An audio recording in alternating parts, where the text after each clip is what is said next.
Rizz. Wow. So great to see y'all. You too. Happy Monday. Likewise. Happy Monday to all yous. This stormy Monday, huh? Yes. Allman Brothers Band. Yes. Stormy Monday. Just what we needed to get this week started. Huh? You know what I am actually Thunder, kind of lightning, happy about fire, it? brimstone, what?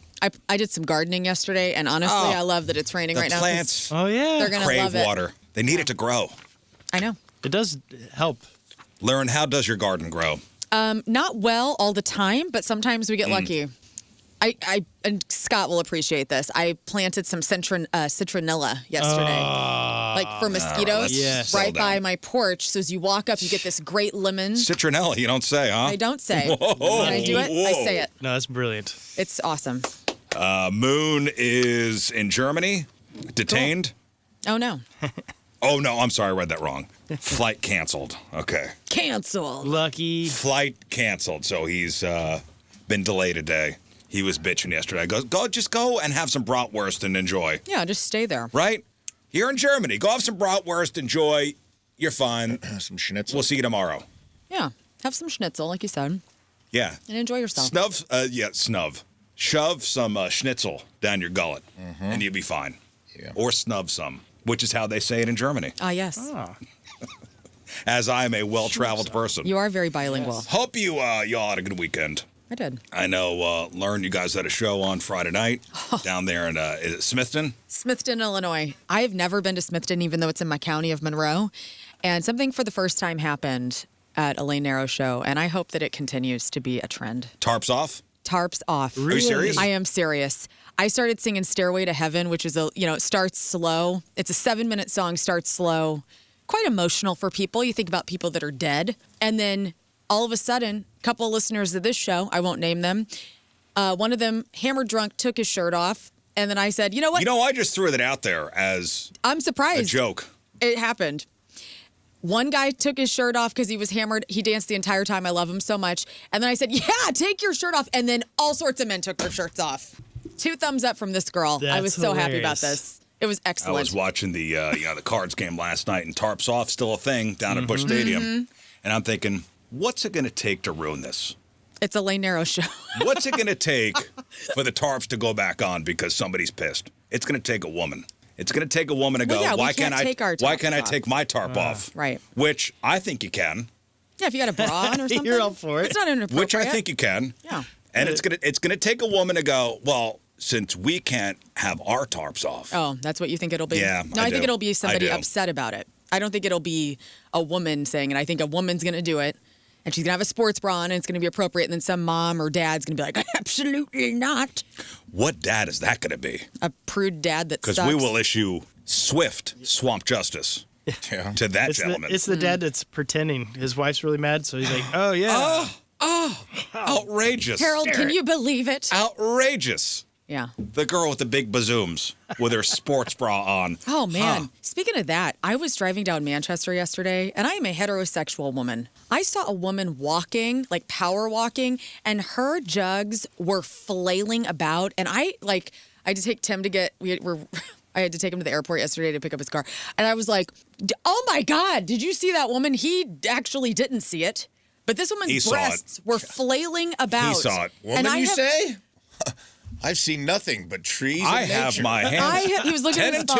2. He was looking at his phone. on. I was driving. Oh, you were driving. This woman, her Why did I breasts assume that he was driving? were so, like, I just have, normally we have them really stationed down. You know what I mean? Well, yeah, especially if you're power walking. She was power walking the crap out of those things. I was like, whoa. I got like a little, I was like, I You understand. get a woman chub? I did. I got a woman chub. And I was like, holy crap, like boob envy, like, wow, lady. Who is this woman? Who is this? She's a cute, like, blonde mom, like, just walking down the 40s, street. 50s? 40s, yeah. Oh, So all my right. people. I mean, she was really representing. I was so proud. Well, you What played street did you say this was This is on? Manchester Road. Around where? Baldwin. Around what time again? The range? like, was it the range? Like the Wendy's No, range it's right area? by Joey B's. Joey B's. Joey, what Joey does the B Boobies. stand for? Joey B's by the BMW dealership. Yes, I know Yes, exactly well- what you're talking about. God bless America. There's a Culver's across the street. She's probably going there to was get so some proud. cheese curds. Mm-hmm. Well, that was, you played Smoking in the Park, right? It was Yeah, it was barbecue competition. barbecue competition. Who won? I don't know that they did. We played Friday night, and they placed him on Saturday, so I didn't hear. Oh. Yeah, but shout out to the fire department. We had so much damn fun. One of the guys who puts on the event gave us this huge bottle of bourbon, and I did a commemorative shot with the fire department and a bunch That's of dudes. cool. It was great. It was great. Well, I want to know who won. Yeah, I do too. I ran into David Sandusky, who owns Beastcraft. Oh yeah, I've heard of him. Ran into him on Saturday night. I guess he bought or is now running the place down at the Foundry where Gerard Kraft had the expat. Expat, yeah. So now it's a David Sandusky joint. And now you want to talk about great barbecue. Oh yeah. Beastcraft. Beastcraft was in the old. I guess it's still there. Still in the old Hi-Ho. In Belleville. In Belleville. That used to be a coffee shop I used to go to all the time. And I've been to Beastcraft. I don't eat all that stuff. So when I go, I get the sides. But yeah, delicious all the way around. Nice to see him. Went to Primus on Saturday night. With who?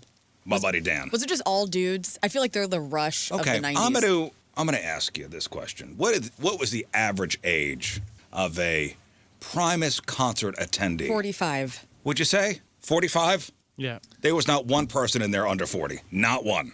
Not one. Another That question. slaps. You expect Was there a female there?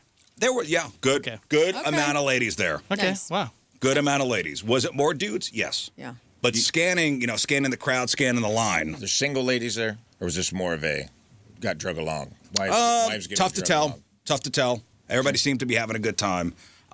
There were a lot of people there. Again, everybody in their 40s, 50s, reliving their youths, going a little too hard Okay. for their age. Did you go a little too hard No, for your age? I was perfect. Perfect.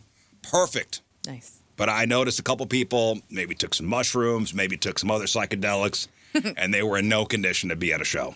In fact, there was one person in front of me who went down during the opening act. They just brought a wheelchair in. The crowd parted. Wheelchair came in, threw the guy in a wheelchair. They probably just dumped him out in front of the factory. I wouldn't be surprised if they just wheeled him, dumped him, and then go back in, grab somebody else. Got it. Interesting. To pass out during the opening act, damn, right? That sucks. That sucks. You miss everything. Opening act. He never got to find out what his name is. Is that a Primus joke? Yeah. You think the crowd? My you name think is it was? Mud. Do you think it was a? And if you remember Primus, let me give you a little Primus. How can we here. forget? Well, they're one of those kind of niche bands. Prog rock, yeah. Yeah, not everybody knows Primus. This is probably their biggest of all the songs. Or Winona's Big Rock Fever, Yeah. which they played. It's cool. What's the vibe at this show? A lot of jamming. A lot of. I just feel like everybody's either stone sober or completely I tell high. you what, for a bunch of 40-somethings, the place was bouncing. I was awesome. kind What of. do you mean by that? Dancing to the music? Dancing? Bouncing That's up and top, bouncing up and down. I was in the back, kind of elevated a little bit, Yeah. and I watched the crowd bounce up and down. See, that's not what I pictured. No, see, we were talking about this on Friday because you said you were going to go, and I was like, I've never gotten into Primus. It's not that I don't appreciate what it is. Nothing happens in my body when I listen to Primus. My brain doesn't want to remember lyrics. I don't hum anything, and A lot I of don't bass. dance. Yeah. A lot of drums, long instrumentals. Do you think the show was crowded or was it Sparse. Ooh. I would say there was probably a Primus has been around for 40 years. Yeah, yeah. I don't know. Times are tough. I would say half full. Packed. Really? Packed. Great. Oh my Factory. God. Packed to the rafters. Do they come in town often? Once a They year. were here with Pussifer Oh, that's right. Last and year. a Perfect Circle last year. It always That's seems right. like they're through once a year. They have a new, because 2 years ago, what was the frog thing they did? Something. Well, this was the Flying Frog Brigade with Sean Lennon's group So it's this year. and Les Claypool and Primus. What was Sean Lennon like? Great. They were great too. A lot of progressive rock. Mm-hmm. Again, a lot of instrumentals, jams, kind of weird music. But it was packed. Did you know every song? No. What did you think of the music that you didn't know? It was good. It was good. I was in a great mood. And they're awesome at the factory. That's my second time there. A lot of listeners, a lot of people. Yeah, it said hi to a lot of people. Good. It's great. Shook a lot of hands. The factory, they treated me very well. Shout out to Dan Merker and the staff over there at the factory. Did you have a cocktail table? I did, yes. Okay, that's right. I did. Did they have the little block off area? I had my own little blocked off area. Yes, I didn't Nothing but want to. the I didn't want to. Oh. You They know know, how to do it. Good for they them. were very nice. I went to the. I got my tickets, and they said, "Hey, just go in and go to the VIP table, and they'll have your name." Oh. And the gentleman who was signing people in, I said, I handed over my driver's license. He goes, "No, I'm sorry, this is sold out." I go, What? not for me. Not for this name. Mr. Rizzuto, right this way. Table for Rizzuto, and they Mr. Rivatelli. right up. Mr. Rivatello, up front, please. Mr. Rivatello. That's great. But I got to the factory, and I tell you what, the line. The doors were at 7, showtime 8. The line was, I mean, a mile long in both directions. And the district out there in Chesterfield was hopping. That's good. You know, it was a decent evening out, good weather. People were outside hanging. Four Hands was packed. I went down to Lit, which is the cigar bar. Yeah. Sat and had a couple old fashions. How many cigars? I didn't have any cigars. You know what? I didn't feel like smelling like a cigar. Mm-hmm. Well, good thing you were at a cigar bar. Yeah. Yeah, but but there's one thing being there. Doesn't get on you. I mean, it gets on you a little bit. I think it's all over you. Cigars just smell like somebody else's not if dad. you're not smoking it. In an indoor cigar bar? I bet your hair on your face smells like it. I bet if I smelled you right now, I could smell cigar smoke on you. I bet it's still on you. He was blown out the whole time. Take a whiff. I'll come over there on break. Take a Get whiff of you.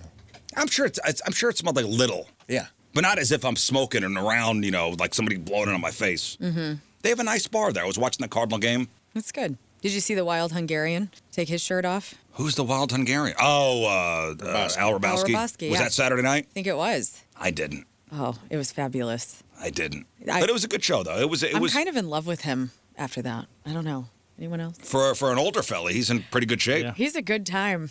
He looks like it. Remember he had his bar, Ah, yes. Rabowski's, down by the never by went. the stadium. Yeah, it was a thing. That for a was little the bit. mirrors, the double mirrors, or whatever. Yeah, it was a thing for a little bit. I remember we used to do our opening day broadcast from there back in the day, back in the old MS Communications days. Mm-hmm. That was where the stations would do their broadcast. But yeah, again, great factory show. Primus was packed. Nice to see the 40-somethings out there getting great. it done. Yeah, I'll tell you what, man, I had a nice weekend. My son had a Ju-Jitsu tournament on Saturday out there at the St. Charles Convention Center. And it's fun to see your son just get his ass completely kicked after he kicked your ass. Revenge. That's amazing. What's that? The opponent was like a Team Rizz member. It's like, No, it's funny. I walked in and You in the opponent's corner, like rubbing their back. yeah, I was rooting for the It was Courtney's son. rooting for the other kids. No, Dad came up to me and he goes, "Hey, our sons are fighting first match." I go, "Oh, cool, man." He goes, "My son's out for revenge." I go, "Oh, okay, all right, out for revenge." I go, "Sam, that kid over there, man, the kid you're fighting first, Evan, out for revenge." Yep. Got him. Happy birthday. Evan got him. And then my son fought a kid What was he wanting revenge for? because I guess Sam beat him last tournament, and he said the kid's been training just to beat him. Great, got him. Wow. Got him. And then he fought some kid. They have next to your name, the country you're from. So it's a Sam Rizzuto, American flag, and it was another kid, and I was like, what flag is that? It was a kid from Azerbaijan who was a judo expert. Oh, gosh. Wow, international. Lucky. And to see your kid get judo thrown twice. Oh, you got hip tossed? Oh, not hip tossed. Like with the lapels. Foot underneath and then thrown over twice. That's my boy. My wife's like, "Ooh, man, I'm leaving." I go, "No, watch. This is good. Hadn't got to that class yet. This is good." No. And then he got choked out with his own gi on one of them. Oh, man. So, yeah, it was good. Humbling Making him sound experience. awesome. I need to get back into that. I took a judo class at SWIC for funsies, like an elective, and I loved it. And I think I could also be down at 41 to be thrown around and to throw some people around. Yeah. I think I might. And there are find older this- women that do it. Yeah. People your size, and it's all weight class. And I tell you what, the boy did good. For the amount of time he's been doing this, 5-6 months, to get into a tournament and hold his own. Yeah, it's great. There was a couple very close matches. One, he almost got disqualified. They had to bring in 4 judges because he took a kid and slammed him on the ground. They had to stop the whole thing. It was fun. It was fun to watch. And those are really cool tournaments. They haven't matched up by Weight. He was Not fighting by up. belt? No. So he might have been fighting people with more experience. He weighed 142 pounds. He was fighting up to geez. 165. So disadvantage. Big disadvantage. So he wanted a challenge. He said, "I'm going to fight up." 25 pounds, that's a lot. And no belt restrictions? Yeah. Like it wasn't white belt on white I don't belt? believe so. I mean, if they let a judo master in From Azerbaijan. From Azerbaijan. And it was funny because, you could tell the dad. Sounds like a Bluebell ice cream flavor. The dad, yeah, it's a former Soviet republic, Uh-huh. And the dad was so happy just filming. He was with his iPhone, been in the country for 2 months, on a green card. And him and, Amelia were talking Russian. I go, oh, there you go. Ah. There you go. What's going on? Well, the kid's been in the country for 2 months. He's a judo master. Oh, cool. As I'm watching Sam get tossed over his shoulder. Cool. But they're so respectful at these tournaments. You fight these kids and they're like best friends after. It's nice to see. Yeah, it's sportsmanship. awesome. Yeah, good sportsmanship, and no parents yelling, nobody carrying on, nobody getting hammered. It's the complete opposite of the hocky stuff. So Mr. Miyagi taught The wrong. complete opposite. Where did you say it was held at? The St. Charles Convention Center. Nice. At these hockey, and now you're watching these summer baseball leagues, spring baseball leagues, soccer. Parents are out of control. I know. Getting hammered, yelling at the refs. Nobody was that way at all. Everybody was nice, respectful, It's shaking discipline. hands. Really? That's one of the key concepts of it, though. I of know. martial arts. Yeah, it's good. It's discipline. That's all I ever hear. Despite the MMA audience and like how it's depicted, like if you actually go to some of these jiu-jitsu gyms and you get on the mat and you roll with these guys, they said it's like you're usually getting it's like a bunch of older like dads. He's like, it's very familial and like they're not trying to beat the hell out of each other. They're trying to teach you like a discipline and that it's very respectful and everybody's really cool. And he's like, it's very humbling to have like a 43-year-old dad of 3 choke you out with your own gi. And You're right. Like, you okay, bud? Come on. Yeah, that's what it was. And it's kind of, yeah. It's So very, Sam got choked out with his own gi. Right. And next thing, and after the match, the 2 kids are, hooting and hollering, talking. Yeah. The kid's like, here's how I did it. Because Sam didn't know that move. That's great. That's awesome. So they even share it. Yeah, they shared. And they will fight again. He's like, here's how I did. Because Sam's like, I had no idea, how to do that. And the guy's like, you just take it, you wrap it around your neck, and you just pull until you go unconscious.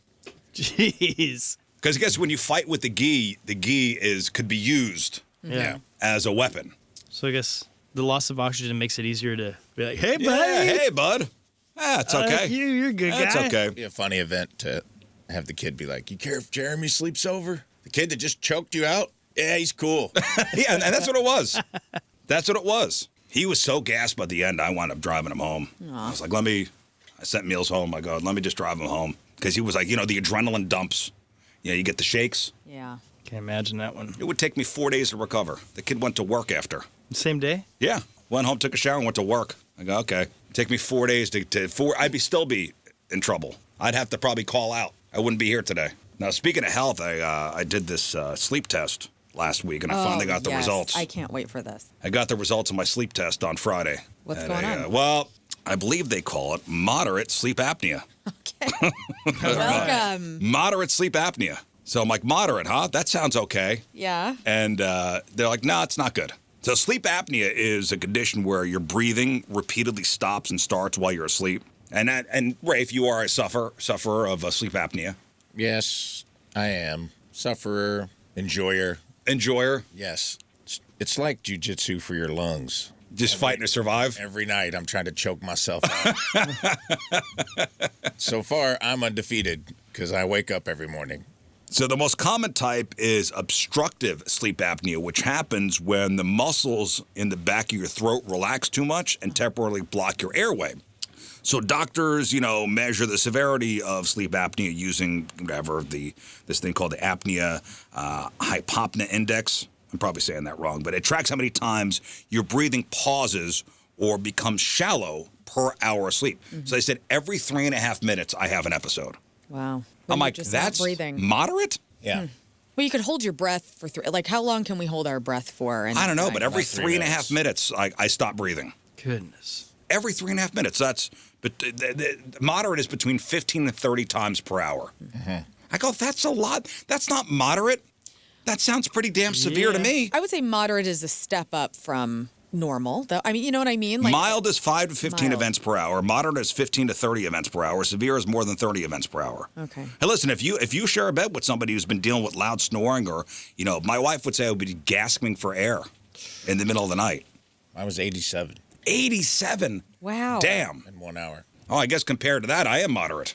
Well, and how do you feel, Rafe? Like, did you, you obviously are waking yourself up, or how do you feel with the CPAP versus not having it all those years? Just depends. Sometimes you feel like you're robbing Peter to pay Paul, if I'm being honest. Like, I can't stand having stuff on my face either. So it's like, Probably breathing better. I don't know if the quality of sleep. I also don't. I feel like it has a humidifier in it, but I feel like every day when I wear it, I feel like I wake up like I ate cat litter. Like my mouth is so dry. Oh, really dry? Like, are you like You gotta find the right one for you. Like cotton mouth? Yeah, kind of. It's just blowing air into your gullet all night long. You guys are going to be the cottonmouth kings. You can put like tobacco drops in there or hookah out. So there when you go. So when I have, the moderate sleep apnea, my breathing is partially or completely cut off between 15 and 30 times every single hour. So every time this happens, your brain has to briefly wake you up just enough to take a breath. So even if it doesn't remember in the next morning, and this completely wrecks your sleep quality and deprives your body of oxygen. It's like, man, you're waking up like every, between 15 and 30 times an hour just to breathe. And my wife would be telling me, like, I hear you gasping for air sometimes. She goes, I think you're dying. Do you ever wake up coughing? No. Because that's something that's been recent for me, and I don't know if it's allergies or not, but I will wake up and, like, I feel like I have similar, like, cat litter in my throat, like, where you're just so dry, and I wake myself up hacking, which sucks. I just can't imagine, like, not breathing. Or listening to your husband not breathe. Right. So she's like, I'm freaked out all the time. Yeah. And I've been putting off doing this, putting it off. And I'll remember. You don't remember any of yours? I wake up. I'll wake up sometimes like I'm coming up from a free dive. You know what I mean? Like I'll go like, oh no, I've never had that. And I'll just kind of like sit up in bed and be like, holy hell, I definitely wasn't breathing. And then I've never had that before. I'll be like, whoa, that was bad enough that my body like came fully online. But they say for every one you wake up for, there's like 10 to 15, right. 10 to 20 you don't. Yeah, most of the time you don't remember. But I do remember waking. I wake up a lot. There's some of them where I'm like, you definitely could tell you haven't been breathing for a minute. Like you wake up in like full fight or flight, dude. It's wild. Well, as soon as I found out the results, I texted Rafe. I go, CPAP boys, hey, sleep apnea boys, woo, ResMed, my brother, ResMed gang. Well, there's a couple options here that I have because this sleep apnea stuff carries some pretty long-term health risks: high blood pressure, heart strain, extreme fatigue. Mm-hmm. And the doctor wants to treat it right away. So I got some options. So the number one is the CPAP, which is what Rafe uses. So, they said basically it's like the CPAP. So think of your airway as like a hose. So right now the hose is kind of kinked. Mm-hmm. So the CPAP would just blow air into your lungs. Mm-hmm. Right? So forces air through the kink into the lungs. Yeah. Or I could go with like a retainer, which opens up, which unkinks the hose. And there is no air. There's no air mechanism. It's just a retainer. It's just a retainer that opens up your airways. I would start with that. That's what I'm going to do. Yeah, and you won't grind your teeth. Maybe. Well, and she's like, listen, you're young enough. You don't want to be lugging around a machine. Young enough. How'd you feel? I know. I felt pretty good. Wow. She's like, you don't want a machine. Yeah, that's for your 70s. Like now, the advancements in these oral. It's an oral appliance, which sounds very sexy. Excuse me, Meals. Let me just put in my retainer and I'm ready for bed. I got it from Patricia's. Let me just get my oral appliance in, and then we can start making out. Just divorced now. So it's over. Come live with me, Meals. Your oral appliance, does it keep your mouth open the whole night then? I don't know. I'm getting fitted on the 10th. Okay. Very exciting, huh? This is it's like your wedding. This is I know. great. Well, do. It physically shifts your lower jaw slightly forward. Oh, okay. And the small movement pulls the tongue forward and keeps the tissue at the back of your throat from collapsing into your airway. Off the top of my head. Okay. Off the top of my head, that's what I remember her saying. Yes. Okay. So you're going to have an underbite. Cool. Does it have rubber bands or something to pull your jaw forward? No idea. You're going to look like a Brussels Griffin dog when this is all said and done. You know what those little dogs look like? I wouldn't think it's got rubber bands. I would think it's you bite down on whatever this thing is. Can you, Scott, can you look up a Brussels Griffin just for, it's the context. The dog from As Good As It Gets is a Brussels Griffin. You look like They're Sling adorable. Blade, dude. Oh, yeah. I like doing biscuits. Mushroom biscuits. Let's see. Hey, baby girl, you horny tonight? Get out of here. All right. I like what you Look how cute this is. What, the underbite? Yeah, they got a little underbite. Their little listen, chin sticks out. it's slightly. It's not like. Uh-huh. You're It's like an just Ewok. slightly forward. I don't know, man. They might have to crank you open. Oh, man, those dogs are so cute. Maybe. The CPAP, you know what CPAP stands for? Oh, yes. Chronic Continuous papillomavirus. Positive airway pressure. Thank you. Chases Punani away permanently. Yeah, they do say, some people find the mask uncomfortable or loud at first, but newer models are incredibly quiet and lightweight. I'm sure somebody out there finds them hot. Like somebody's like sexually aroused when the CPAP comes out. There's got to be a CPAP fetish. Here's what you need to do. You need to watch The Dark Knight 2 like the week before you put it on. So like meals. So I could be like Bane. Yeah. So who's the character that plays him? Tom Hardy. Oh, gorgeous, smoking hot Tom Hardy ass. Yes, that's exactly what you need to do. I'm going with the oral appliance, and hopefully it works. So it just retrains your jaw position. So is that what it does? 636, the retainer does not work. My husband tried it, did not work. Has a regular CPAP, best sleep in over 10 years. Now, listen, we'll try it. Yeah. Yeah. Exhaust all options. I will tell you, I have heard that from a lot of people. A lot of people said the retainer, great in theory, not great in practice. Let's see if it works. But if it works, great. I'd rather that than, be hooked up to something that's on my face. You can always go to the machine. Right. You can always merge to the machine. Let your AI overlord finally take Be one with the machine. Let the Matrix drain you of your life force. Yeah, I want one of those cool, You're going to look like a Morton Joe from Fury Road. It's going to be great. No, you could buy the ones that look like the face huggers from Alien. Mm-hmm. That'd be cool, huh? Huh? And on Instagram, Good night, honey. There's a guy that pops up all the time, and he talks about how you can retrain your lower jaw and stuff like that to actually not droop anymore. So you quit doing the snoring thing. You can breathe again when you sleep. You better take care of that jaw, man. Yeah. You work in radio. I know. Listen, I trust the great Dr. Foley. Okay. She, listen, I'm in her hands. Been my dentist for a long time. She knows what's best. So she will guide me. I don't know what I'm doing. I just want to sleep. I haven't slept in 16 years. What if you are like positive after this? Oh my What if it's just been sleep apnea has been why you're so miserable? Grumpy? Yeah. Miserable, okay. Loose term. Loose term, miserable. Misery loves company, and we're all here. What? He no longer understands Tool, but is really into Weird Al. Yeah. He's like, this is great. No. You start growing your hair long, it becomes We'll just say red. happier. We'll just say a little happier. Okay. You guys rocking the Enya? Yeah. It's actually, I slept on Enya for all these years. I think you weren't sleeping. Well, they say some lifestyle changes could also help.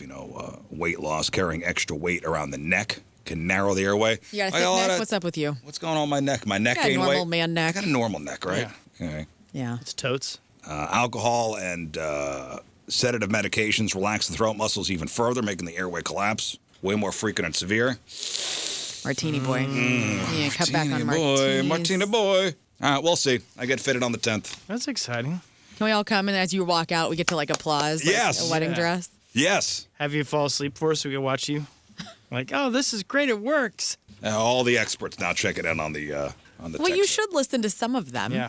I'm sure this is I'm such a listening to common my thing. doctor. Well, listen to Rafe and listen to your doctor, but also I'm listening to my doctor, you're going to need the community. one who went to medical school. What was fun last week? I need community, yes. Thank you, Rizz Show listeners. Embrace. Listen, my arms are out. I'm hugging need you a right now. support I'm group. hugging y'all. Thank you. a CPAP fest where everybody comes out with their CPAPs. Yeah, everybody bring your CPAPs out. Paps off. Let's go.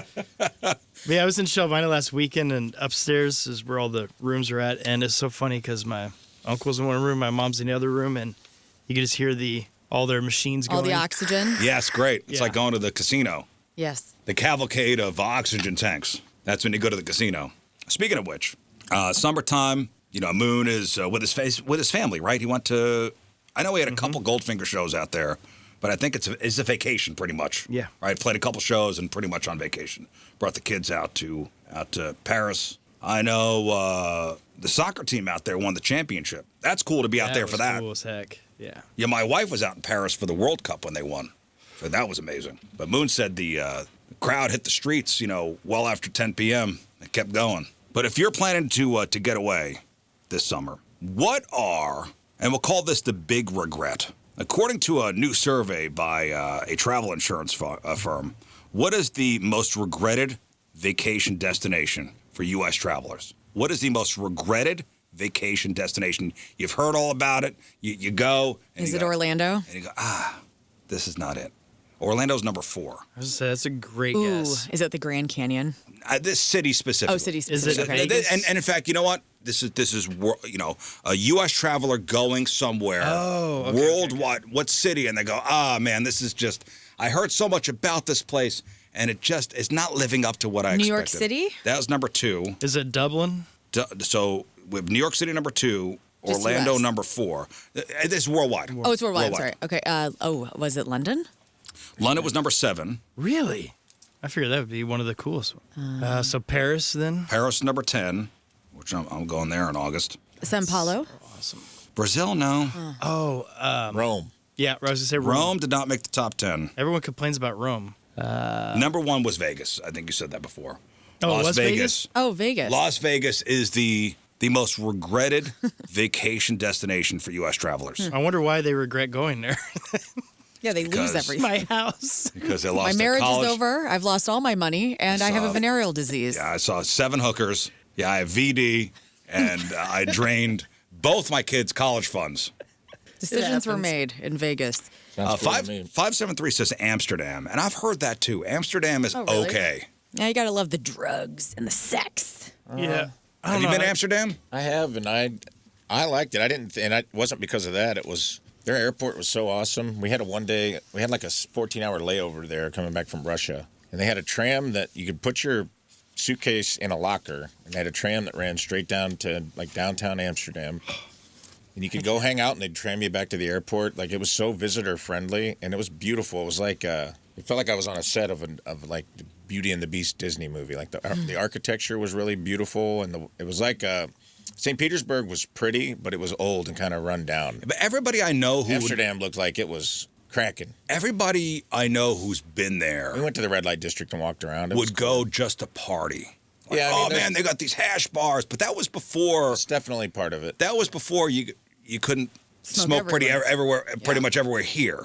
Yeah. Like, oh, dude, weed is legal in Amsterdam. It's also an old European city with like, draconian architecture, and it was just really cool. Like, it was I'd a love to cool see thing it. to walk around. And even the red light district was done, I guess, with class is the best way I could say it. Like, it didn't feel like I was in a dingy, dirty part of, like, it was cobblestone streets and bricks, and like the women that were dancing were in, like, they'd be in windows. Mm-hmm. You'd have to go ring the bell. It wasn't like they were on the streets propositioning people or whatever. It was like So the street- Amsterdam- so the everyone- red light everyone's just district- hanging out in the streets, walking around, and there'd be like women or men like in the windows, literally under a red light, like either sitting or dancing or letting you know they were available for So their it services. really was a window. So Yeah. it's cobblestone streets, and on both sides they're just windows and women like topless men. or just with lingerie on or lingerie usually, maybe topless. I can't remember exactly, but cool. men too. So they had Cooler. Yeah, it was. bottomless. I mean, it was done. If you're gonna do it, like do that. It was done well. Where I was like, oh, okay, because then it was just like pubs everywhere too. It was like everyone was just kind of drinking at pubs and hanging out, and then you'd cruise over this canal, and it was kind of an old cobblestone bridge over a canal. And then you'd walk down the street, and it would just be like streets and streets of like street workers just doing their thing. Did they All have right, the so- bridge with the buildings on it? Where it's like apartments on the bridge and all that? In Amsterdam? Yeah, they used to have those all I over didn't see Europe. Okay. Why was Vegas voted number 1?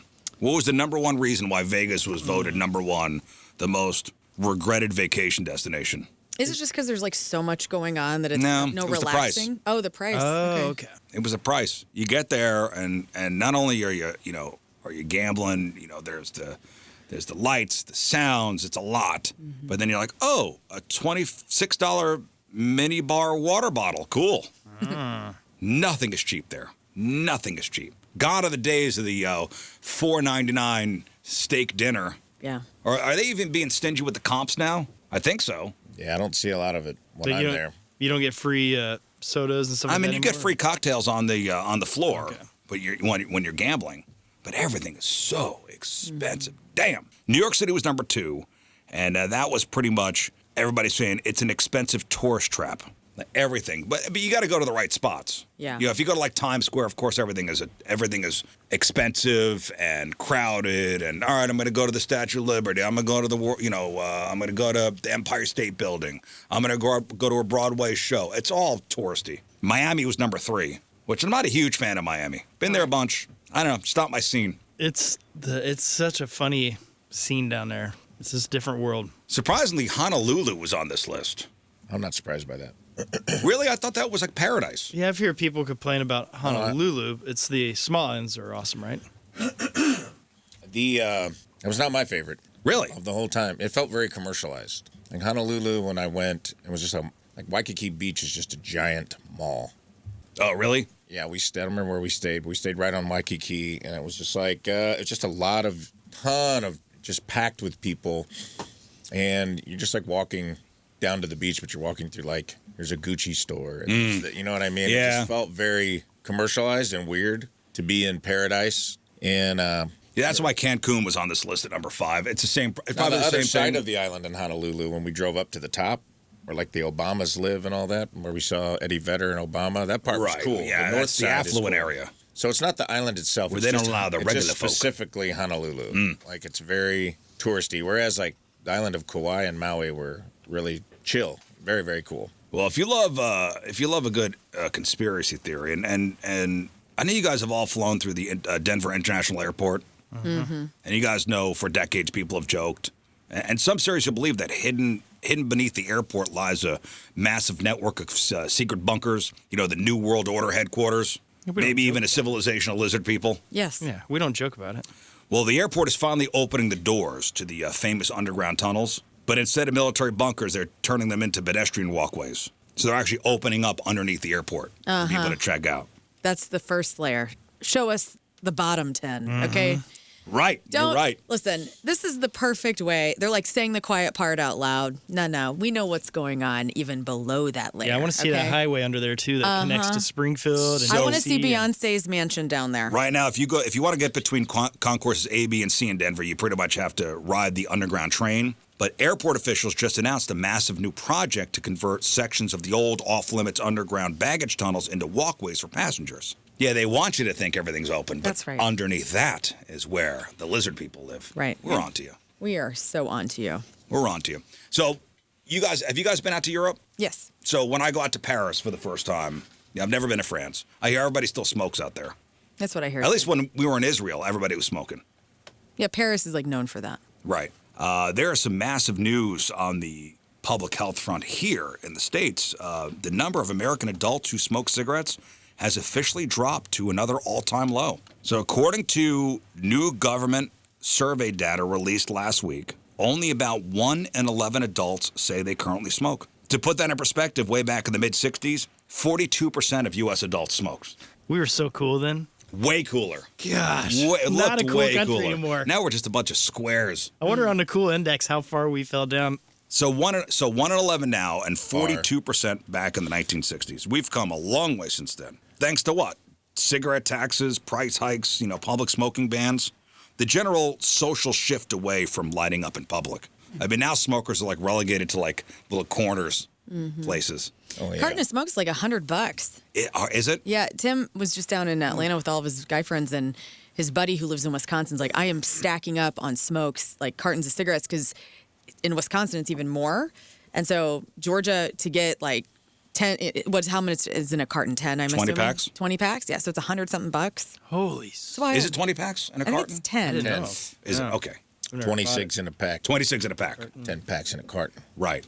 How much? Look up how much a carton of cigarettes here. Okay. Let's go a carton of Parliaments. Oh, wow.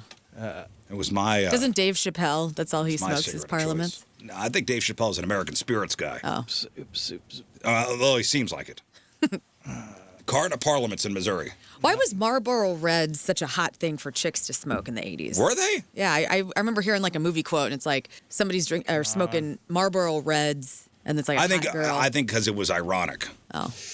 Because that was like a guy, right? Weren't Marlboro Reds like a guy cigarette? Yeah, I mean, it's the Marlboro Man. I don't Marlboro understand Man. this flavoring of cigs. Like what? I never could tell a difference. Like you like try smoking, and I would try like every type of brand and flavor, and I'm like, they all taste the damn same. People are nuts.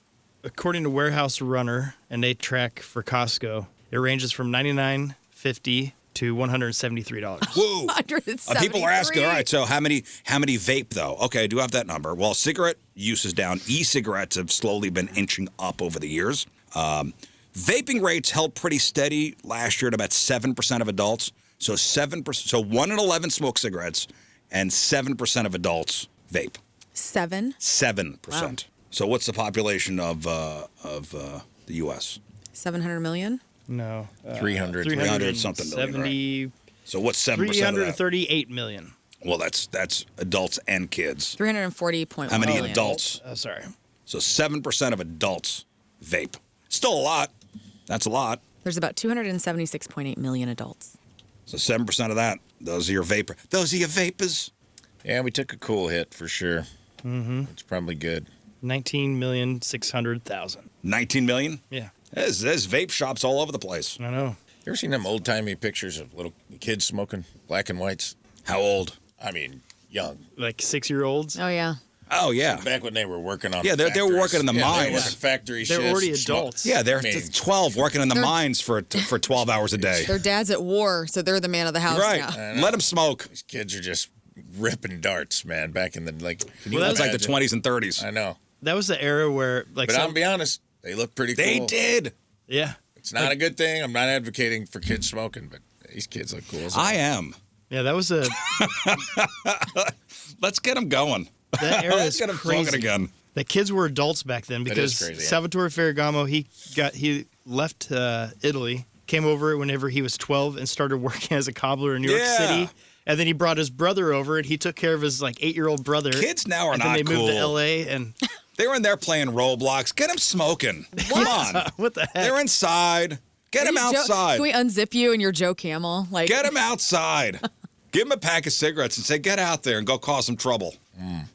your Joe Camel in a human suit. Just leaving them laying around. I don't know. I was watching something about kids smoking, and they were saying, you know, when they didn't know back then. It wasn't like they just didn't know it was bad for you. Right. They were just like, yeah, give the kid a cig. Who cares? Like it was like giving them a piece of candy or something. You know, like they didn't understand all the ramifications of it. And they were saying that our kids do have that. It's in their hand. It's the algorithm. That's like we don't know the long-term effects of it yet. We don't know any better yet, so we're just giving them over this like device. Well, now it's the that's, like, tablet.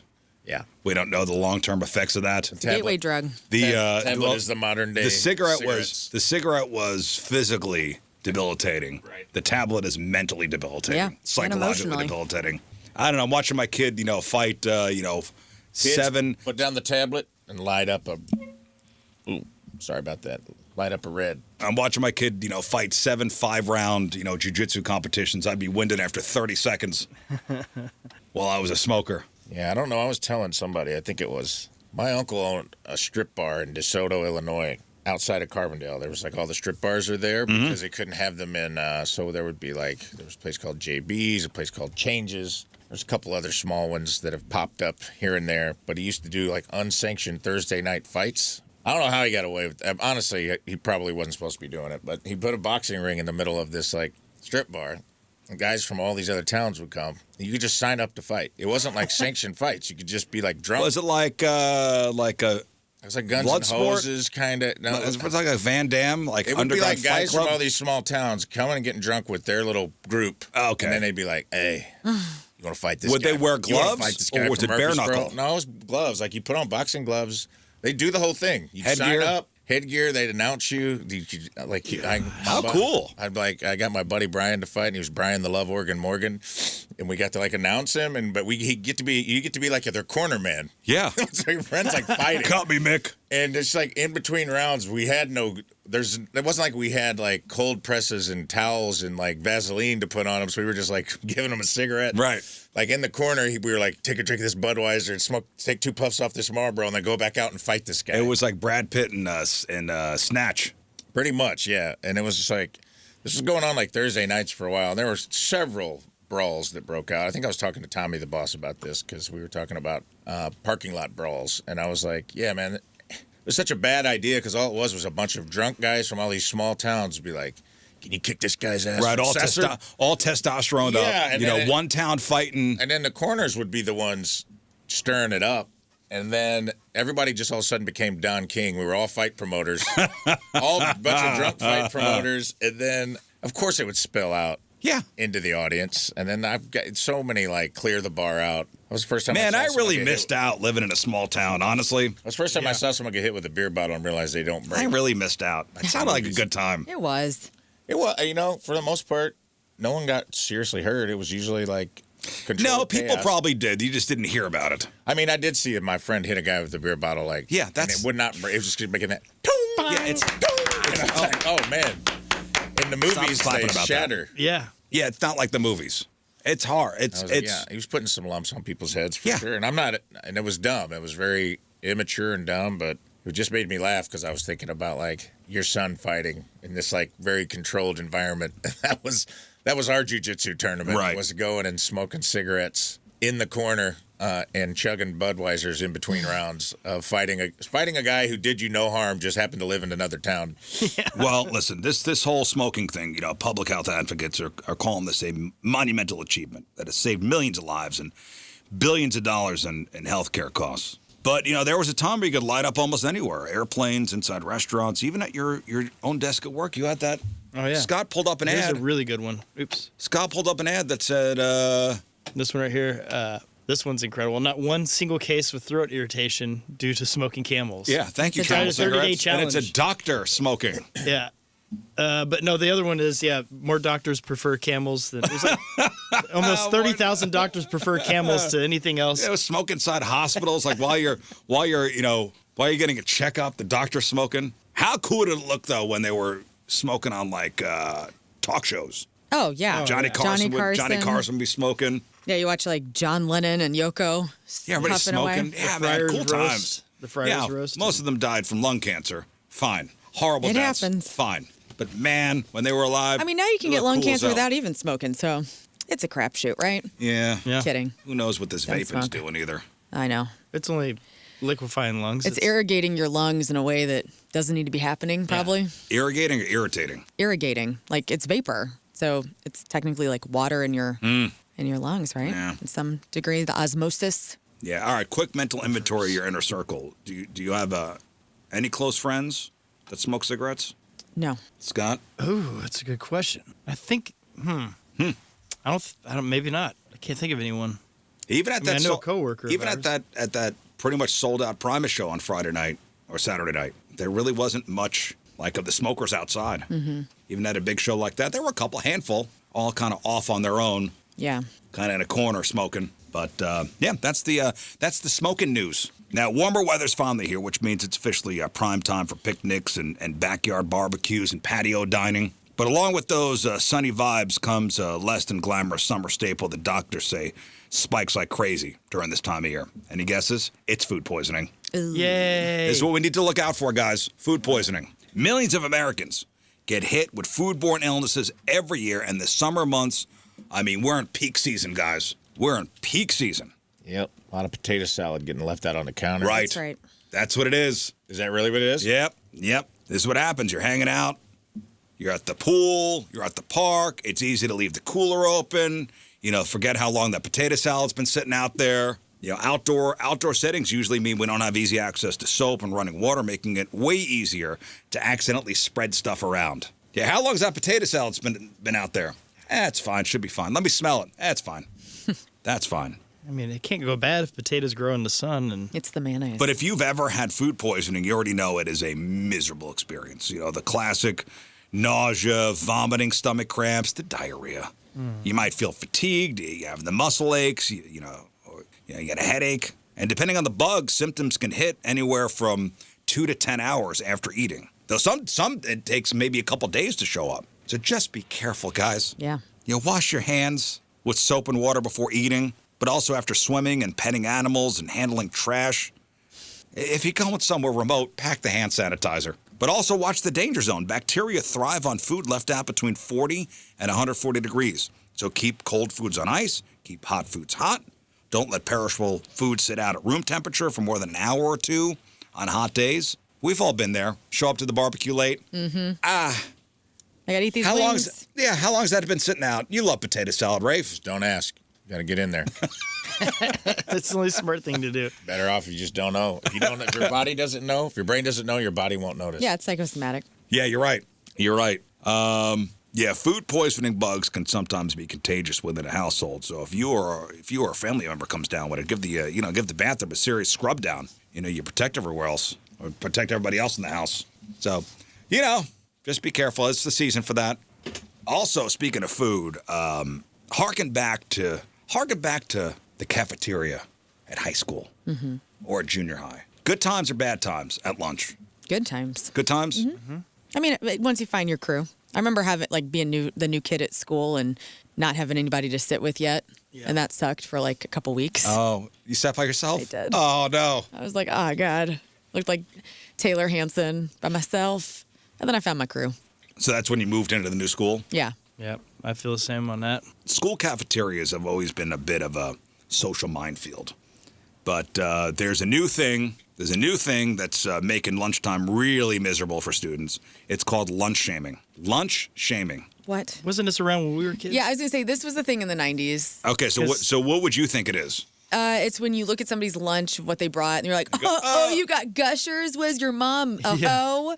Or whatever. No, if you got Gushers, you're like, okay, you're cool. And if you had, I don't know. Fruit roll-up? Oh, like Drippies off-brand? or something. It's like the Off-brand? Off-brand, yeah. I got Drippies. And they're like, Is that what it is? I don't know. Those are off-brand Gushers, Drippies. Drippies. Wow. Seems all right with me.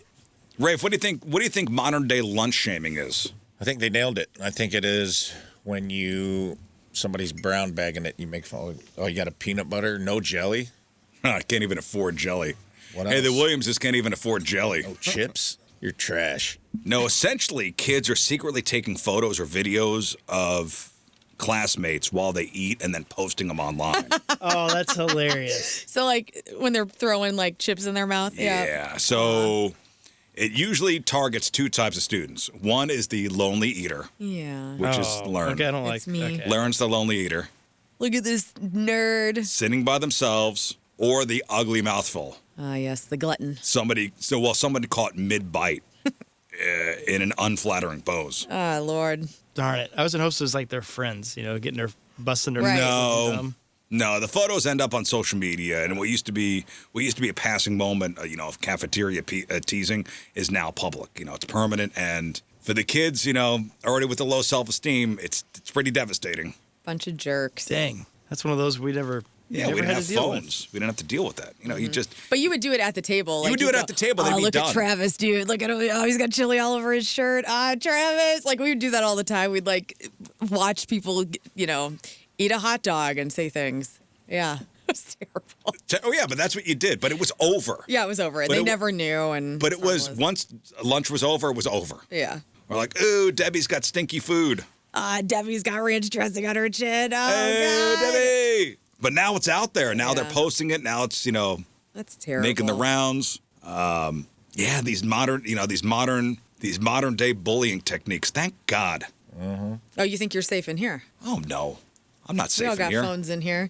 You have your 9 a.m. meat stick. Watch out, You boy. guys bully me all the time. What? Yeah, that's right. That's right. Oh. St. Louis thinks I have no shins. Oh, you I get have bullied. shins. Oh. I have shins. God, the walk by bullying at Point Fest with you and your shins. I wish I knew that guy's name. Congratulations to him. Well, the schools are trying to fight back on this thing. Educators admit that digital harassment is evolving way faster than school policies can keep up. No, easy. Just no phones. Yeah, no phones. No phones. That's it. Yeah, and if it gets online, then that kid gets suspension or food. whatever. No food. No phone. food. No food. That's great. And you know what? It forces them to talk to each other at lunch. That'd be all right. Ugh. No food, no phones. You know what the best? I don't know if they still do this at Blues games. Or was it the Cardinal games? They show on the big screen people eating the food backwards. So the food's coming out of their mouth. Oh, they reverse it? Yeah, they reverse it. Oh, it's so gross. I don't know, man. I hate having people watch me eat. Like mukbangs you're not a fan of? No, I think those are pretty gross. And I hate having people watch me eat. Yeah. I'd be in shame. I'm hide in a corner. Just be normal. I'm not normal. You eat your food after the show at your desk. Yeah. But And I prefer with the door closed. right. And locked. Yeah. That's You make me put on a blindfold. Yeah. It's more. And a ball gag. It's really weird I that know. you make The Ray ball do gag the is eating. Yeah. the ball gag is just for fun. Weird that you put it in my contract. The ball gag is just for fun for me. Listen, guys, it is June 1st. Can you believe it? Half over this It's year. June 1st. June 1st, the bad weather's over. Summertime, baby. Summertime. It's tube Huh? tank season. Let's go. Huh? Yeah, All right, new finally. week, new month. Here's what's on deck in June. So in sports, the Stanley Cup Finals start tomorrow. NBA Finals get going on Wednesday. The French Open tournament runs through June 7th. FIFA World Cup gets underway on June 11th. The U.S. team takes on Paraguay on the 12th. Golf's U.S. Open is June 18th through the 21st. The UFC White House event is going down June 14th. The first official day of summer is June 21st. which also happens to be Father's Day this year. All right, a ton of movies hitting theaters. Masters of the Universe comes out this Friday. So does Scary Movie 6. Steven Spielberg's Disclosure Day will be released on the 12th. Toy Story 5 is out June 19th. And Supergirl and Jackass Best and Last both hit theaters on June 26th. On TV and streaming, new seasons of America's Got Talent and Love Island hit NBC and Peacock tomorrow night. Season 5 of Sweet Magnolias, that comes to Netflix on June 11th. Season 3 of House of Dragon will be on HBO on the 21st. Season 2 of the live-action Avatar Last Airbender hits Netflix on June 25th. And the 5th and final season of The Bear on FX will premiere on June 25th. If you're into the award shows and music specials, there are a couple that should be on your radar. The 79th Tony Awards, Scott, June 7th. Rave the BET Awards, June 28th. And for Learn, CMA Fest. Ah, yes. That will air on ABC on June 25th and Hulu the following day. And then the following days are holidays. Big ones are Father's Day the 21st, Juneteenth the 19th. It's also Pride Month, gearing up for America's big 250th birthday in July. A few more. National Best Friends Day is the 8th. Flag Day is the 14th. The 19th is National Martini Day. And National Selfie Day is June 21st. But you know what today is? Today is National Dinosaur Day. That's right. Wow. It is National Dinosaur Day today. So how many dinosaurs can you name off the top of your head? How many dinosaurs can you name off the top of your head? Larry King. I mean, like 4. Can you name 4? Yeah. Go ahead. Okay. Tyrannosaurus Rex, Velociraptor, Brontosaurus, and a pterodactyl. Okay. Thank you. That's 4. Can you name 5? Let's go with what is the cute one? The little short guy with like the big helmet. That is a Stegosaurus. All right, 5. There you go. 5. Now you're in the 25% of Americans that can name at least 5 or more dinosaurs. Nice. You know, it's sad. Like, we learn all about dinosaurs when we're a kid, and then you don't learn about them ever again until you want to, like on the internet in a rabbit hole when you're stoned. 9% of Americans can't name any dinosaurs. That's really sad. Right? You're disappointing the children. I mean, how do you not T-Rex? I thought was the standard. You at least get 1 point. You at least get 1. Yeah. T-Rex. You can't even name T-Rex? What's wrong with you? People don't care about this anymore. It's like we're all marveled by weird crap now. Everybody's like amazed by, humanoids. And now nobody gives a damn about old fossils being erected at, like the dinosaur zoo at the Chicago Museum up there. It's like, that's fascinating to me that thing existed and would have eaten all of us. Rafe, can you do 10? Give me 10 dinosaurs. Let's go. Let's go, 10. I've said you before, I've made this point on the show. I'm like, I don't think anyone can do 10. I don't think anyone can. I maybe do, what did you say? You said Tyrannosaurus Rex, Stegosaurus, pterodactyl, raptor. And Brontosaurus. Is raptor is that even a dinosaur? Was like the one that was bigger than the T-Rex. I remember that. That was my favorite of the dinosaurs, the Allosaurus. Allosaurus, and then give me a Brontosaurus. We already said that. Give me a Stegosaurus. Give me a Triceratops. Oh, Triceratops. Ooh, that's a good one. That's the one I was actually thinking of, Triceratops with the little crown. Triceratops, the one with the crown. There's 7. And if I get to 7, I'm good. And now we're getting into some weird stuff. Like, technically a megalodon. Yep. But I'm reaching at this point. Megalodon of the sea. No. You don't count a crocodile as a dinosaur. Why not? Aren't they around at that point, supposedly? But that's not a dinosaur. Isn't it, though? Okay. I mean... Maybe technically, but nobody counts as a dinosaur. Come on, man. I'm embarrassed. Pterodactyl's not a dinosaur, idiots. It's a bird. Stop it. Oh. The birds are dinosaurs. Can you name more? Can you name 10 Pokemon? Yes, I'm sure you can. Mm-hmm. Just my Pikachu. Lamachu. Dorkachu. Well, happy National Dinosaur Day. Enjoy, guys. All right, Learn, what do you got? We have some new music to share, some canceled tour news. Swifties are investigating the new Toy Story movie and an improv line that made these movies famous. All right, we got that. We got your crappy birthdays, the porno birthday, and why carrying multiple phones is becoming the new normal. We'll chop it up next. Stay there. So you got the IndyCar race on Sunday, the air shows this weekend, too. June 6th and 7th down at Spirit of St. Louis. Nice. That's going to be awesome. Yeah, Blue Angels. Blue Angels in town, huh? Is he flying with them or what? what? Did we ever find out? Dude, I'm going to be mad if he doesn't. We were invited, and he called it. I go, all right, you could do it if you want. And if he biffed it, I'm going to be pissed. Because I would have done it if he didn't want to do it. It's literally on my bucket list. Well, You got to dress like that, though. Like Pat Boone. like Pat Boone when he did his Hell scooped yeah. it up. album. Even better. This will be a second no follow through on a Blue Angels thing. Well, we'll find out tomorrow when he I gets don't think there. he wants to do it. No, well, if he doesn't Quit want to do scooping it up. if he didn't I've want to done do it. it, I would have done it. Man. He better bring a camera crew with him too. All right. Well, we'll talk to him tomorrow. So it's about sex. It's about relationships. We'll start with mother-in-laws. You get along with your mother-in-law? I do. She's lovely. We're not like extremely close, but we love each other. You know, like she was in town not too long ago, and I was like, we don't talk on the phone or anything. I'm like, is that okay? She's like, yeah. I'm like, okay. That's fine. Yeah, fine. We're cool. So it's like a mutual respect, which is nice. Do you get along with your mother-in-law? Yeah. Okay, good. We're buddies. She's pretty awesome. You? My mother-in-law's a lot. Okay. She's great. I mean, she's Because great. she loves your wife It's so great. much. No, she's great. Yeah. You're competing for love. You know what I mean? Like a mother's love is so I don't intense. think it's a competition. Maybe she does though. I don't know. I mean, there's a cultural thing going on. Yeah. With Your Russian in-laws mothers. are funny, dude. I got to spend a little time with them. Yeah, I mean, you know what it is. Yeah. You know what it is, Rafe. I do want to brag on my relationship because out of all the kids in the family with my mother-in-law, I'm the only one that like she'll not want to do something or something like that, and we're like, dude, give her a call and talk to her, and then she gets on board. Really? It's amazing. She listens to me. It's really awesome. There are some boundary issues when it comes to my mother-in-law sometimes, and it's all out of love. It's all out of love. No, no, no, no. Ooh. And there's no reason to make that sound. She's the boss. Is that what it is? Oh, When she's a tiny woman that takes up a lot of space. love those types. Yeah, She fills whatever room she's in. Aw. that's great. And love. sometimes we got, there's two type A personalities that'll sometimes, butt heads. And there have been moments of we are not speaking to each other.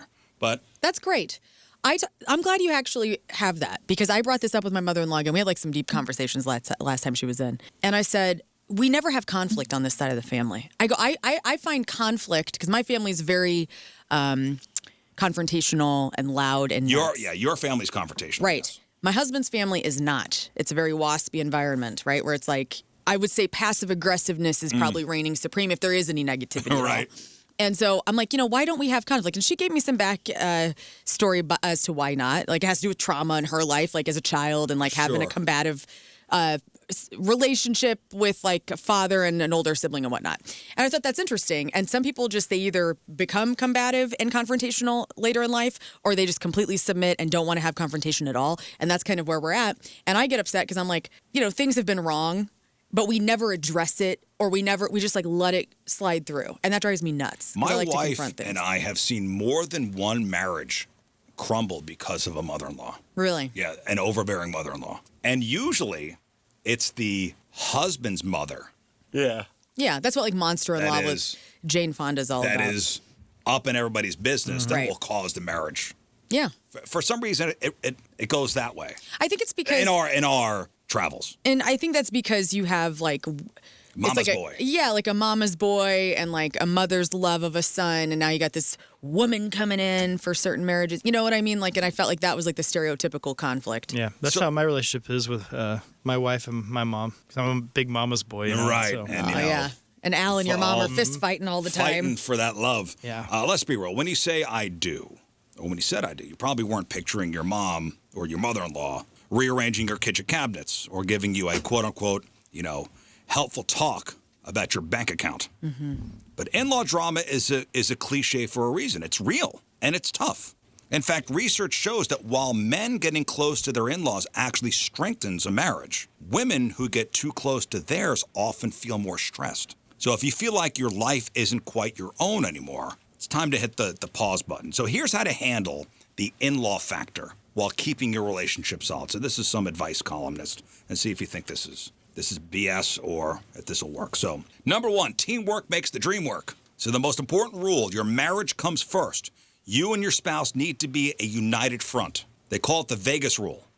Talk to each other openly about his parents without getting defensive. Be each other's coach. Nobody knows his mom's triggers better than he does. Use that insider info to navigate tricky situations. And again, the united front, sometimes this means nodding politely to her advice, then walking away and doing exactly what the two of you planned anyway.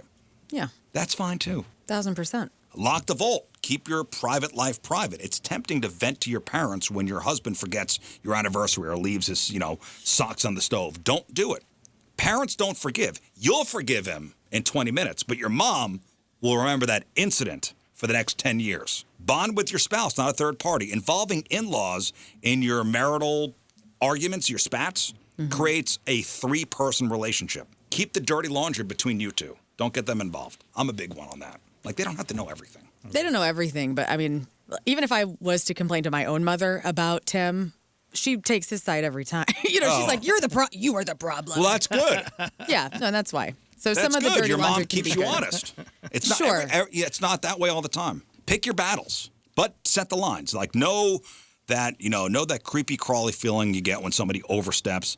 That's your intuition telling you a boundary was just crossed. So whether it's unsolicited parenting advice or showing up unannounced because they helped with the down payment on the house, you need to recognize it and decide together if a boundary violation is worth a full-blown confrontation. Sometimes a private chat works. Sometimes your husband needs to step up and tell his parents enough is enough. That's also a big one too. Like, hey man, you need to sack up and tell your mom, like, Yeah. this ain't cool. I get that's something that I've gotten Or your aggravated dad. before. I'm not singling out my mother-in-law. Like, I would get aggravated. Like, we're all in our 40s, all the kids, and my brother and sister-in-law have children, and they're getting older. And I would tell Tim, like, hey, man, like, we're in our 40s now. Like, let's pay for stuff. Let's actually, like, we're of that age now where we can buy dinner for the whole family or try to do something nice for your parents. I don't like sliding into the parent-child role, like, on vacations and stuff. Like, I feel like now we have money, we can, buy dinner for everybody. Like, we too can help with them. They're on a fixed income. They're retired. Like, Right. So that's been something that I've had to address before, where I feel like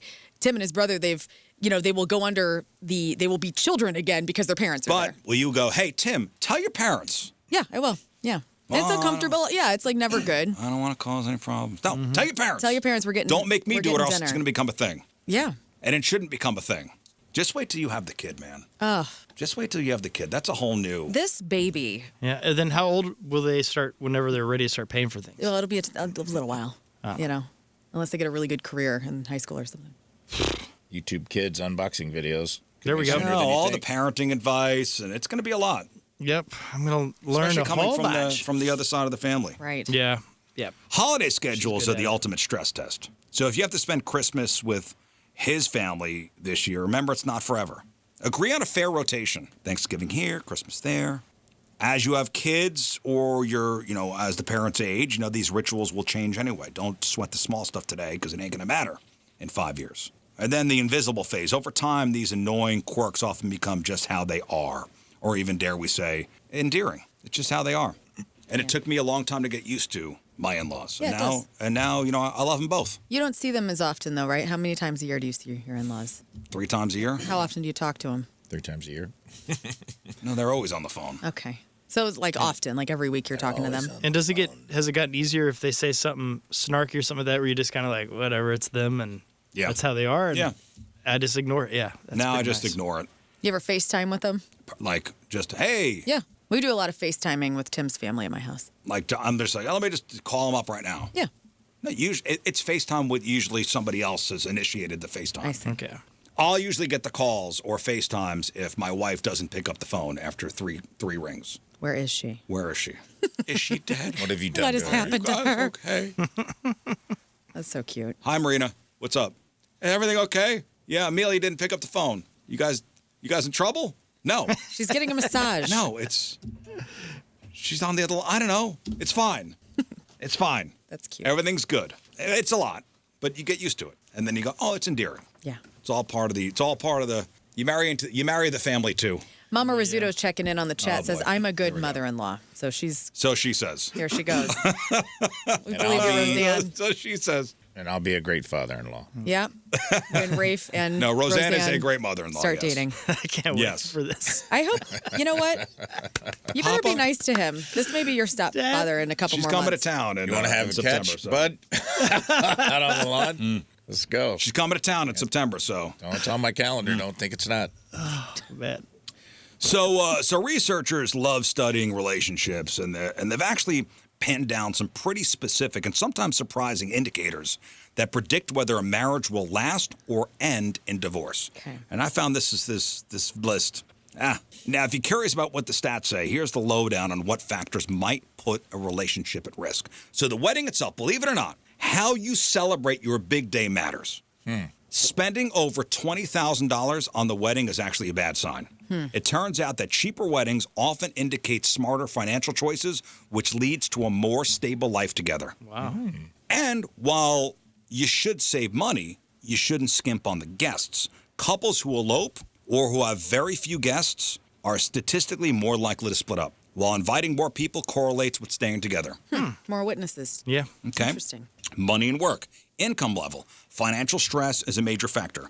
Couples making under $25,000 a year face a higher risk of divorce compared to those who earn more. The commute. If one or both of you travel more than 45 minutes to get to work, it spells trouble.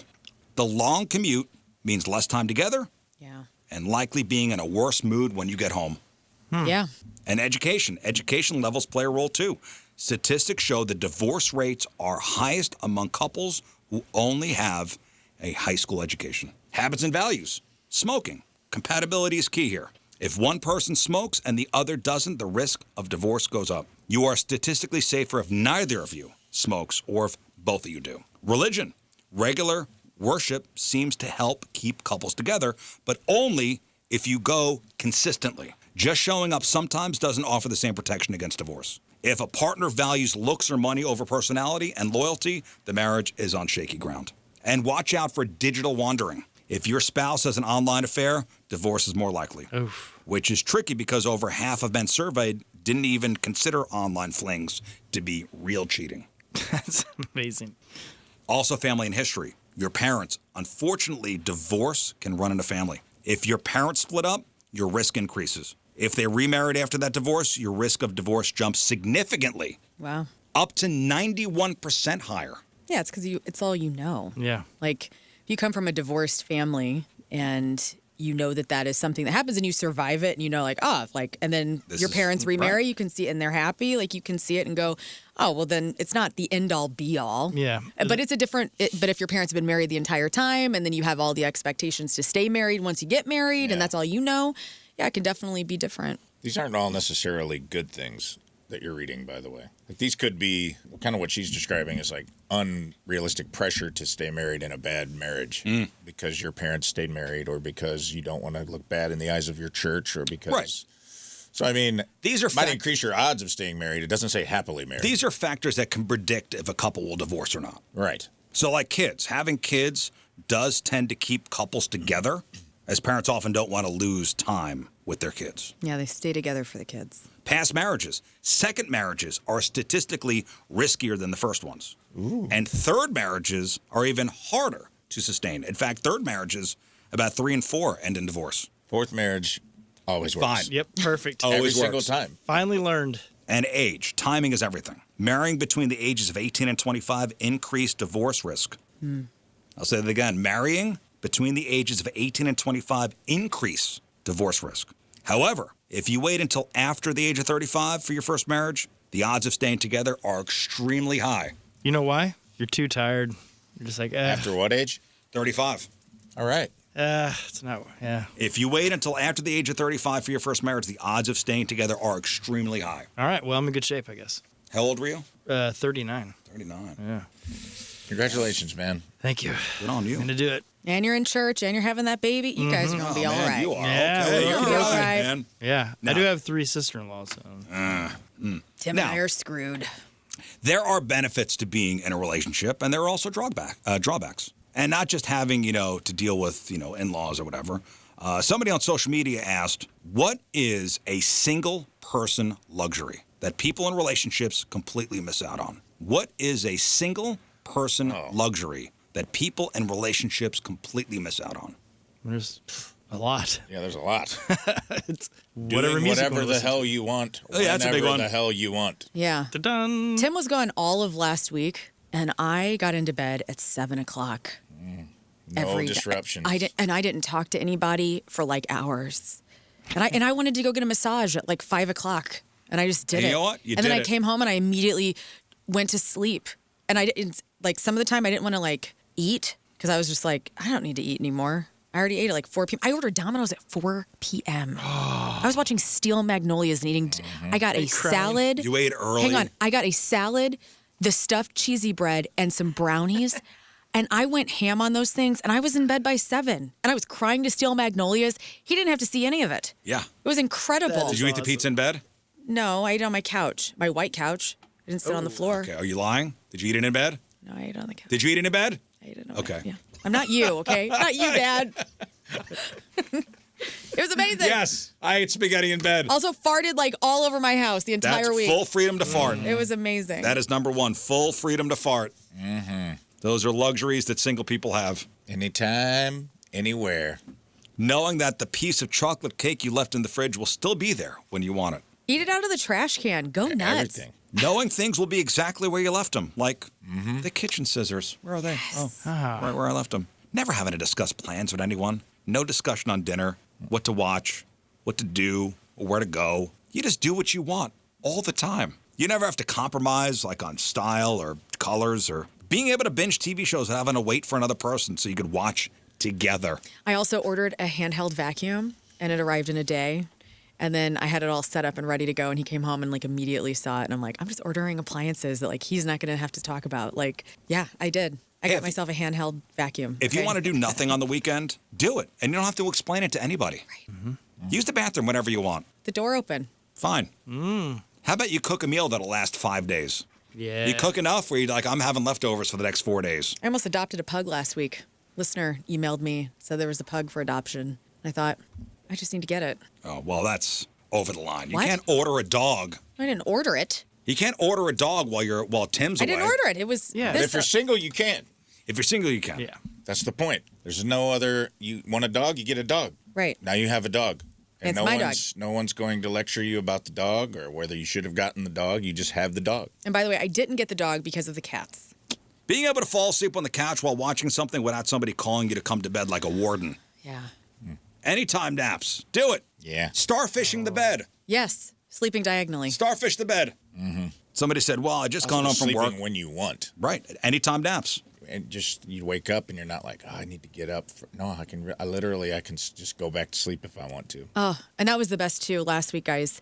All the lights on as I got ready in the morning. I had my podcast blaring, you know. Yeah. I was here. yeah. Riz is like, you're early. I'm like, because I got so much done. I was able to get moving and motivated.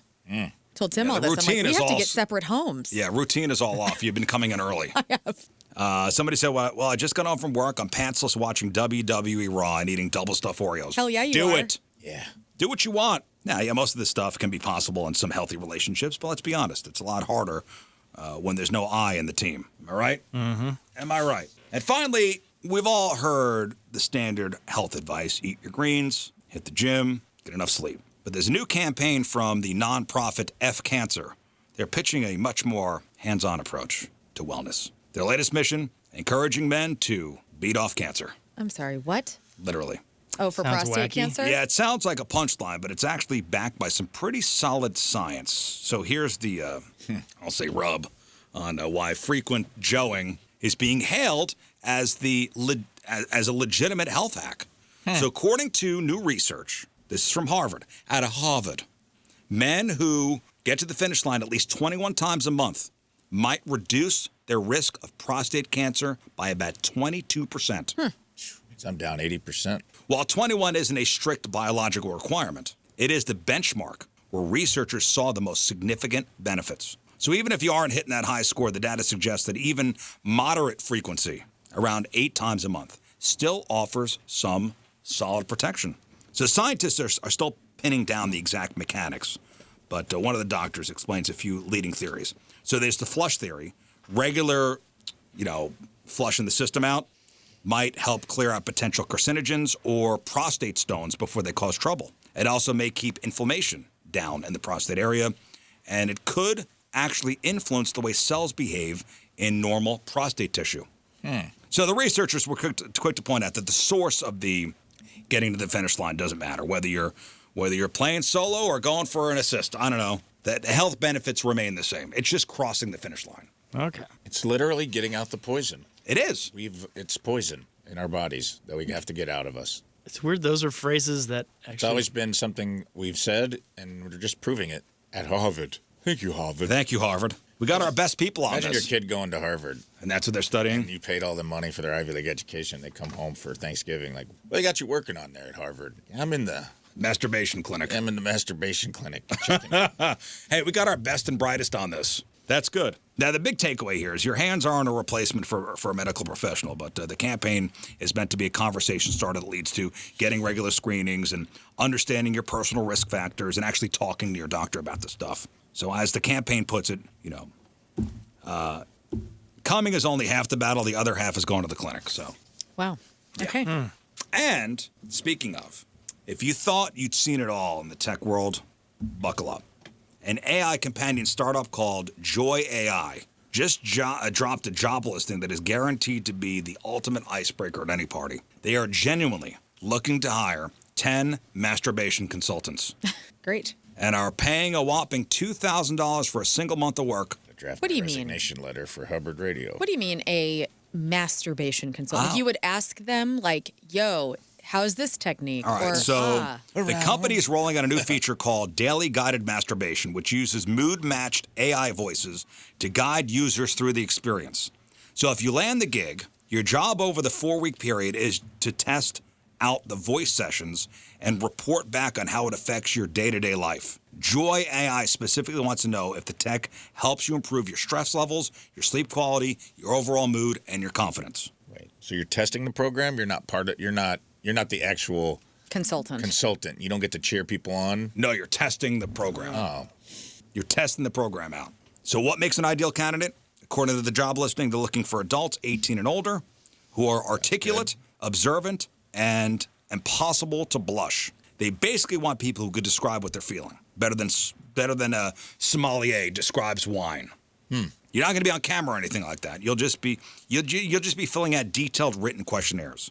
Like the team will ask things like, did the AI's voice actually match the mood you picked? Did it feel immersive? Did any weird lag or awkward pauses ruin the vibe? So they want you to use this program to Joe and then describe your session. And it's audio format. Yes. Yes, it's Joy AI, Joi AI. Bop it, bop it, tug it, pull it.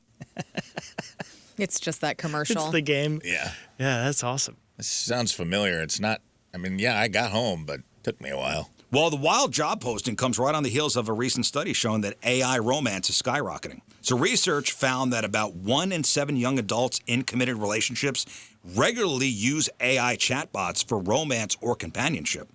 And nearly 30% of them are keeping it a total secret from their real-life partners, which is really... Is that cheating? It's a machine. Scott says yes. Yeah, we just got done talking about that. We said like a lot of marriages fail because a guy thinks that having a relationship online is not a real Online relationship. and AI are not the same thing, though. Online is you're having an online relationship mean, with another With a human. person. But your imagination's getting into it, which I don't know. It's a I real think gray area. I'm just saying they're not the It's same the s- thing. it's- I'm not saying that they're not both cheating. I'm saying those are two different things. Okay. Online, you're talking to another human. Yeah. But in your mind, though, you're through thinking it's a... DMs. But in Yeah, your but mind, you're- you're thinking it's a real person. Maybe. Yeah, but I don't know. If Tim came to me and was like, hey, I got an online relationship with a chick that's on OnlyFans and we've been DMing, that would bother me a Way lot worse, more right? Yeah, than yeah. like, yo, I got an AI girlfriend. I'd be like, you're a nerd. And As what far the as hell? degrees, Does she as look far like as me? degrees Yeah. of it, yes. Yeah, yeah. I mean, OnlyFans chick, yes. Really, that's... Woo. But AI girlfriend is also really strange. I mean, They're it's like both Tamagotchi. creepy. It's like What? It's like the Tamagotchi pets. Like, Well, that yeah, they trying had to in keep the it 90s. alive. Yeah, like you, right. I don't know. I wouldn't be as, I guess that's, if he's listening, he's got full reign of getting an AI girlfriend. Tim, Really? go for You'd be it. okay with Whoa. that? I think I would. Yeah. Really? I don't think I would, as long as we had our relationship still and that intimacy was going well. You don't think he... You don't I don't think... think that would bother me. Really? Yeah, and I'm not trying to be like edgy. I really, because it's fake and it's an algorithm and it's like, it's just not. But in his head, though... Yeah, if he it's started as if becoming he's- obsessed but it's and as, like, as if he's communicating with a real person Yeah. that happens to be AI. It's a real gray area. I mean, I think. yeah, but like even think about like people that are using these AI prompt or these chatbots for like psychological help and talking about their problems, instead of talking about their problems like with their spouse, sometimes you have to ask one of those prompts a question to kind of get a read on like your feelings more. Like, I wonder if it can be encouraging for a relationship. And trust me, I freaking hate AI and I can't even believe what's coming out of my mouth right now, but I'm just saying, I would rather that be the thing rather than a real person. Well, therapy Of course. would be different. Yeah. Of course, better than the real thing going out in the world and getting some strange. Yeah. But I mean, still the same in your heart. That's the issue. Is it? I don't know. I think it's a real. Well, I mean, we're at the beginning of all this stuff. I just can't, my brain just can't even address like what it has to be like having an AI girlfriend or boyfriend. I really just can't. And I don't want to pay to go like experiment to see like what that is, because I am just very curious about the ethnography behind it, and like how that is fulfilling for people.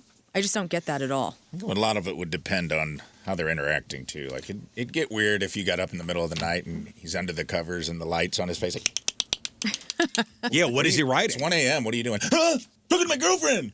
You know, it's like it starts to like creep into different parts here. It just depends on how people interact with it, because I don't know. I don't know how. Is it just that it's there when you want it and then you can cut it off? Like you can go do your 10 minutes of. Does it give you that companionship dopamine hit when you need it and you don't have Is to it actually? fulfilling some kind of fantasy? I don't know. Role playing? What are we doing here? That's what I'm saying. I don't know if it's like, well, it's always gonna text right back. It's never gonna like. It's gonna be a yes man. Yeah, it's going to be reflective of all. If you say like, hey, whatever little kinks you type in, they're gonna be all about it. You don't have to worry about like getting rejected.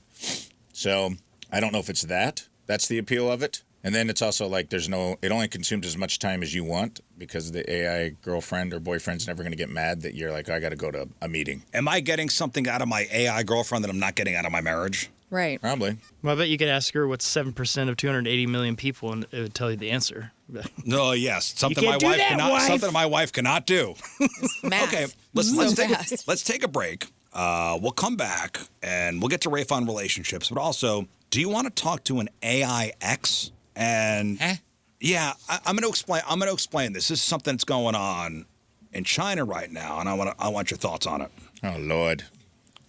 So there's a new trend blowing up where people are using AI to create digital exes. For like closure. So they're taking years of old chat logs and voice memos and putting it all in AI, and it's taking on the personality of an ex-boyfriend or girlfriend. Weird. Yeah, dude, it's so strange, but it's happening. All right, it's Monday, which means the weekend's over, and it's the beginning of another week. Or is it? So what's the first day of the week? Sunday. Sunday, right? People are split on this. Yeah. 54% of Americans said Monday is the first day of the week. 45% said Sunday, possibly because the calendars in the U.S. start with Sunday. Another 1% said another day. What is that? that Tuesday or Saturday? Who knows? But among non-Americans, 86% said Monday was the first day of the week, and only 14% said Sunday. 1% said another day. Yeah. It's like an old-timey thought, even though it is the truth. Like, I believe truth is Sunday, but Sunday. you know what? In my mind, Monday. Right. Yeah. Monday is. Yeah, Sunday is the start of the week in most of the Western Hemisphere, including U.S., Canada, Brazil, and Argentina. Mexico goes with Monday. Really? Monday is the start in most of Europe and Asia, along with Australia.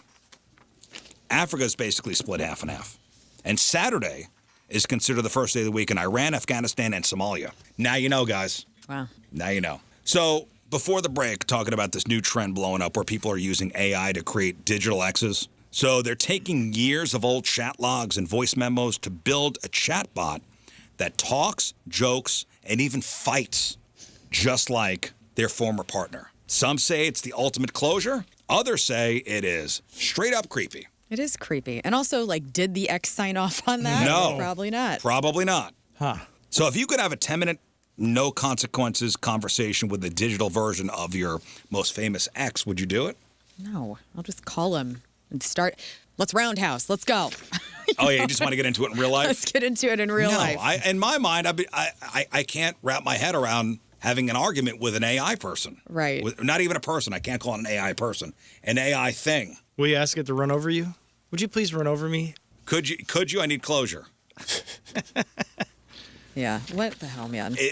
I think it's creepy. And if the other person finds out you're doing that, Oh boy. What a waste of time, too. Like, out of all the things you can use artificial intelligence for, you're going to dig up your ex and have a fake argument with a fake version of them? Learn, let's say this. Okay. You're cool with AI?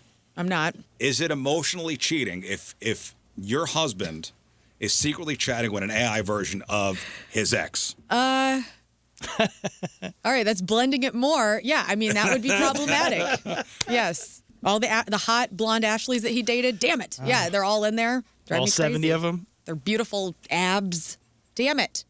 Yeah, it's problematic. Mm-hmm. I think so. If my wife if I found out she was talking to an AI version of an ex, that she uploaded all these Right. chats and pictures and voice memos, Hey, the good thing is that was before all that was recorded. and I have to go, why would you even save that stuff? Well, and also, like, if the ex finds out, can they sue? Can they? That's I my don't- likeness. You're using all this private Yeah, property. but not for commercial use. I know, but I mean, for creep use. For creepy use, yeah. In the court of creepy, yes. I think you're guilty. I don't know. But then it's like, okay, let's say your girlfriend or boyfriend or person dies and you want to bring them back. Like, what was the person in Hollywood that was doing that? I don't remember who it was, but there was some guy who is I bringing got a his. story about it. Well, who was that? I don't was remember. It Farrah Fawcett. No. Was it Farrah Fawcett's? I don't think so. Somebody's wife died and he wanted to. I want to say it was Farrah Fawcett. In Sounds my right. mind, that's who it is. I don't know what. Maybe. Maybe. But this is big in China. AI clones. Former partners are simulating conversations, and obviously it's stirring up a massive debate. So users taking old chat histories and social media posts and photos, feeding them into AI platforms, and the result, a chatbot that talks, thinks, and remembers, just like an ex-boyfriend or an ex-girlfriend. So weird. Oddly enough, this didn't start as like a heartbreak tool. It actually began with a productivity app developed by some engineer in Shanghai. It was meant for the office, but users quickly realized we could tweak it for more personal and emotional reasons. Was it? Suzanne Summers. Suzanne Summers. Suzanne That's it. Summers. You're in the right. That's it. You're in the blonde Yeah. realm. You're in the blonde 70s Suzanne hot Summers. icon Yep. realm. But it was Suzanne You're right. Summers' husband, Alan Hamill, created an interactive AI twin because he missed his wife when she It's passed very away in sad. 2023. That is sad. It makes me sad. Yeah. But it might help him. Hey, fine. So now people are even paying small fees to quote unquote bring back their exes in digital form. So, like most things involving AI and emotions, people are pretty split on whether this is a breakthrough or a breakdown. Now, the pro clone crowd, okay? Many users say it helps them find closure. It is a quote unquote safe space to vent unresolved feelings or relive a conversation to understand what went wrong without actually bothering their ex in real life. Now, of course, the skeptics, the critics, they're worried about emotional dependency. If you could just talk to a perfect digital copy of your ex, are you ever actually going to move on? I don't know. I mean, I'm thinking about it like, let's say somebody was in an abusive relationship and they will never feel safe in front of that person ever again, but they are looking for closure. And maybe a therapist would use this tactic to help them get through Or find that some trauma. understanding? Yeah. I think as a tool through a professional, that could be If like used- exposure therapy. Yeah. You know? There is a fear that it blurs the line between reality and like a code-generated fantasy. Right. The biggest red flag here isn't just the creepy factor. It's as you were saying, like consent. Think about it. People are uploading years of private messages and photos of someone else into a database without the person ever knowing. Right. And legal experts are like, this is something that there are no rules yet for digital likenesses in this context. So it is, for now, legal. Listen, while an AI can mimic a person's texting style, experts warn it can't replicate the soul or the growth that comes with real human connection. Dang it. It might feel like comfort, but essentially it's an echo chamber. So what do you think? Is it a helpful tool for healing a broken heart or a major privacy violation that we should be worried about? This makes me feel very uneasy. Yeah. What would you think if somebody created your AI? Lucky. Mm-hmm. There's only room enough on this planet for one. Oh, geez. No, you're probably already out there. I know, Between you're the probably voice dating a and few all the folks. AI. Yeah, let's go. The night at the Grizzlies where you look very buff for some reason. I don't know. Yeah, yes. Good. That doesn't look like AI you at clone me. all. That's fine. We're taking over. What do you think, Rafe? Is this a helpful tool for healing a broken heart, or is it something that we should be worried about? I don't know. I can't imagine, like, if it's an ex, you probably What if your AI ex also cheats on you? And you just Yeah. relive the trauma. You're like, I want this to end the way I want. And the AI's like, no, I already processed all the ways they gaslit you and all the ways they belittled you. Well, and we've had I'm stories. just going to do it to you. And you're just like a glutton for punishment. I don't We've know if had that's stories good. of AI breaking up with people. Yeah, that's what I mean. Like, just regular AI has broken up with people. So imagine if it's mimicking someone who also has already broken up with you Hey, or treated you like garbage. Hey, babe, it's me, AI version of your ex, and I need rent money this month. Can I borrow $1,500? I borrowed money off of you. Yeah, my AI is a mooch. I just stopped by the bar to have a few with the AI boys. Get off my ass. You're so freaking annoying. Yeah, Yeah, it could turn into that. They're your ex for a reason. Yeah. So I don't know. I don't know if it's healthy in any capacity. Yeah, I don't know how You're living in the past. I get, maybe there's trauma or maybe there's some diagnostic reason to do it, but it's also like you're still living in the past. You got to move forward. Yeah. I don't know. I know if we're talking about, it's a little different with like if your spouse dies or something like that. That's a different thing to me. I find it different too. Suzanne Summers' husband, for instance, like that guy's old. That guy's like 80 years old, and he's probably like, I just want to remember her. I want the comfort of her until I join her. I don't have a problem with that. Well, what if your ex, though, continues the relationship? Like, it wasn't foreclosure. It was like, I really like how you look and how you sound and what you say to me. Real creepy. And I'm just going to keep what I'm dating you saying. whether you like it or not. You need to move on. That is You need to move bizarre. on, son, and this is You're living preventing it. you from moving on. Yes, I think it's more likely to cause that kind of harm than That's what I think too. Gross. to be a This is more problematic. tool to Get over it. Yeah. I don't see it. It seems like living in that moment as opposed to getting over it. But yet again, I mean, this stupid crap is making us go away from each other. Like, you want closure with your ex.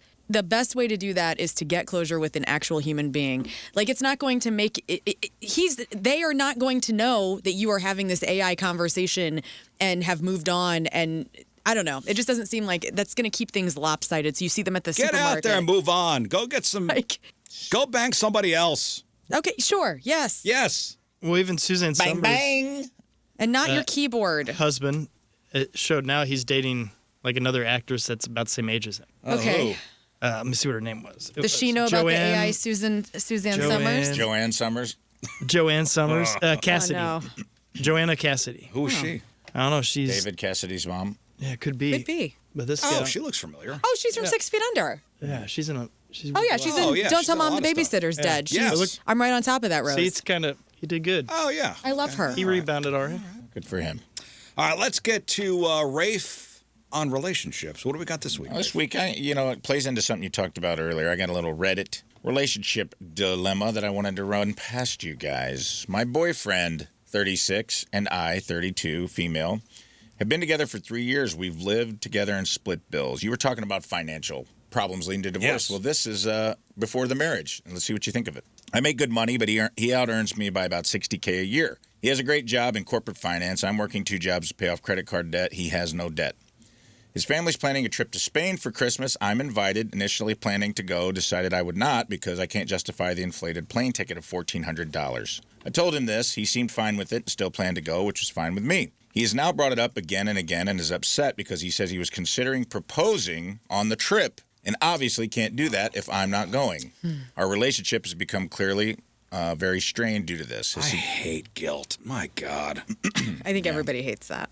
His suggestion was that I pick extra shifts up at my night shift to pay for my ticket. When I'm not already running myself ragged, I've dug my heels in and refused to do that because I'm fine with not going. It's ridiculous to think the simple answer would have been for him to buy my plane ticket if he wanted cheapo. this plan to come to fruition so badly. How do I know if this is a sign that he'll be nitpicking me to split costs for the rest of my life? Yeah, if you wanted to go so bad, you pay for it. You cheap bastard. Yeah. Is this a sign? Don't make her feel guilty. Is this a sign? Yes. Run him over. Going to Spain. Run him over. I want to propose. Can't afford a ticket. Well, you've ruined my proposal. That's Instead of just like, He seems like a big baby. yeah. If he's not paying for like his whole thing is to woo her and win her over, and he's not going to pay for the I'm not going to pay for it, you big baby dope. Come on, bud. but on the other side of this, we did say people who show financial responsibility are attractive. Now, he is being financially and fiscally responsible. He is? He's saying, you're invited. You have to pay your own way. I'll pay my half. You pay your half. Also, He has no debt. Yeah, it's irresponsible. He has a job in corporate finance where he... First off, he's telling you, put yourself into debt. She can't afford it. Right. So, hey, buy a ticket. Yeah. Even though I told you, you can't want afford this it. ring or not? Yeah. And if he's good with money, he already planned this, 12 months earlier. He's like, I save up. It'll be easy. And buy her ticket. I can't even believe her paying her own way was on the table. Right. If this is your proposal trip, if you're like, we're going to Spain and I'm proposing to you. Right. And then you're going to make me feel guilty about not being able to afford? Did he say pick up extra shifts? Yeah. What? Nice. Oh, man, I almost said it. He said pick up extra shifts. So what did she break up with this guy? Is this over? I don't know if it's over. But explain yourself. Yeah. And this is a tricky situation for this person because if you're being invited, like, how do you also teach them, like, hey, this is how, if I was going to take you to Spain to propose, I would have paid for your thing. There's Well, no also, teaching. why would You're you adults? Why would you just go like, oh, okay, like maybe he doesn't have the money for that because he bought the ring, but then be like, okay, well, don't tell her you were going to propose. Then You do it just ruined somewhere else. everything. Yeah. Go Right. do that with your family or whatever. He seems like a then big come dopey home. baby. Yeah, get rid of him. Done. Done. He's also 36. He's yeah, 36. 36. Oh. She's 32. He's 36. So Yeah. she's 32 and in a lot of debt. She didn't say how much. Hurry up before you get ugly. Get a new guy. What? What? I mean, yes, but no. We all get ugly. What? We got a couple good years left. Don't waste it on this don't guy. waste them on this guy. What great advice. Listen to your The uncle. clock Liz. is ticking. You're At ridiculous. 35, you're losing value as soon as Yeah. you drive off the lot. Uh-huh. Gosh, that's amazing. See this Before world you your become child's a coming lemon. into? See this world, Scott, that your baby's Before you coming become a into? lemon, get out there, dump them, and get a new man. Yeah. Gosh, it's good. Got to get your hooks in him before 35. Yeah, it is kind of a douche move to tell her. Well, I was going to propose. For your information, I was going to propose. So weird. Then you're like, well, now I wouldn't want to go and know. Yeah. Yeah, now she's got that lingering. What a jerk. Yeah, he's a jerk. What if Rizz's high school ex cloned him just to try to kill him again? Well, that's what Scott was meaning by she's going to run you over again. It's just a game. It's just a run over Scott Rizzuto game that she makes on AI. the new It's like phone. Pac-Man. So chase him down the sidewalk Yeah. as he jumps over fire hydrants and park benches. Rizzer, the new Frogger. That's ridiculous. You have another one, Rafe? Yeah, hold on. Let me find this other one. This kind of has a little bit of what you were talking about, too. Why you shouldn't vent to parents. Oh, yes. Yes. Let's do this one. I'm going to try to edit it on the fly because it's kind of long. Okay. My wife and I have been married for a little over a year. I'm currently the sole breadwinner while she stays at home. My wife's generally a good and caring person. She helps people in need, loves animals, very empathetic. However, our marriage has been difficult almost from the beginning. One of the main issues has been trust. She came into the marriage with trust issues from previous relationships. To be fair, both of us have made mistakes, contributed to our problems. Sometimes she will wake up upset, refuse to talk to me, spend long periods on her phone, or calling her mother multiple times a day to discuss what's happening in our lives. She often fell behind on household responsibilities and had emotional breakdowns where she cried and shouted. I admit I haven't always been the most attentive husband. I've worked as a consultant and often have long, irregular hours. Things have become worse in a few months. Eventually, I told her that if she continued speaking disrespectfully about my parents, I would leave. About a month ago, they reached a breaking point. Mother-in-law came over after my wife asked her to visit. I was working from home that day. They spent some time talking privately, very upset. They accused my mother of making hurtful and demeaning comments on a previous conversation. Now we've been living separately for about a month. After many emotional struggles, a few weeks after my separations, my wife's parents met with my parents. During that conversation, acknowledged of mistakes were made and apologies were made. After that meeting, I contacted my wife and asked her whether she'd be willing to attend counseling together. She agreed. We've been attending counseling, and it's going well. Unfortunately, my parents no longer want anything to do with her. They've told me to do whatever makes me happy. They're not willing to forget what happened. They have said that if my wife and I reconcile, she will not be welcome in their home. Oh.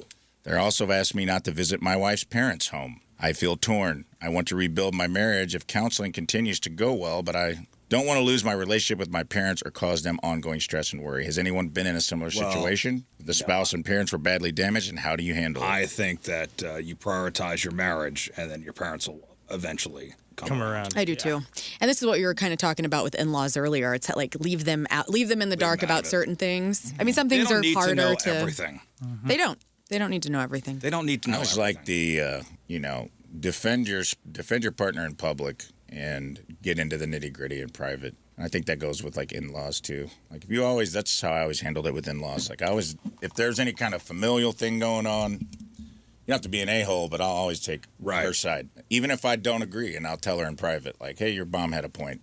Yeah. You were being a little snippy, and then you don't have to worry about that stuff. Well, yeah, for the sake of keeping the peace. And I don't run people down. I don't run my partners down to my mom, and I hope that they don't do it. I think that's just because of this situation. Like, listen, some people are very close to their parents, and they tell them everything. And I'm like, hey, you don't have to tell them everything. Right. We need some stuff that's just us.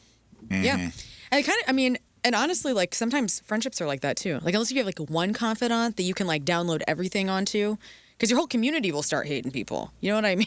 Like, you start telling them, like, your friend, and I'm going to say not confide in people. You definitely should have at least one person you do, so you don't drive yourself nuts. But, like, when you start talking about that, I mean, people kind of keep the score, whether you know it or not. Right. And they can use that against them. Well, and mother-in-laws remember everything. Oh, my God, I know. Steel trap. They remember everything. Well, I think it's even more volatile with parents because in their eyes, you're still their kid. Yeah, they love you. They unconditionally love you. You're a child in their eyes. So, like, if they think this person's behavior is hurting you and you're only venting about the bad parts of your marriage or whatever, then they start keeping a file on that person. Yes. And then something like this happens, you get separated, then you want to get back together, and it's bad news bears. Jacob, good point. Bang your mother-in-law. Wow. Go for it. True that. That'll solve everything. Always an answer. Thank you, Jacob. Thanks. They were very vague about what blew up the relationship. Right.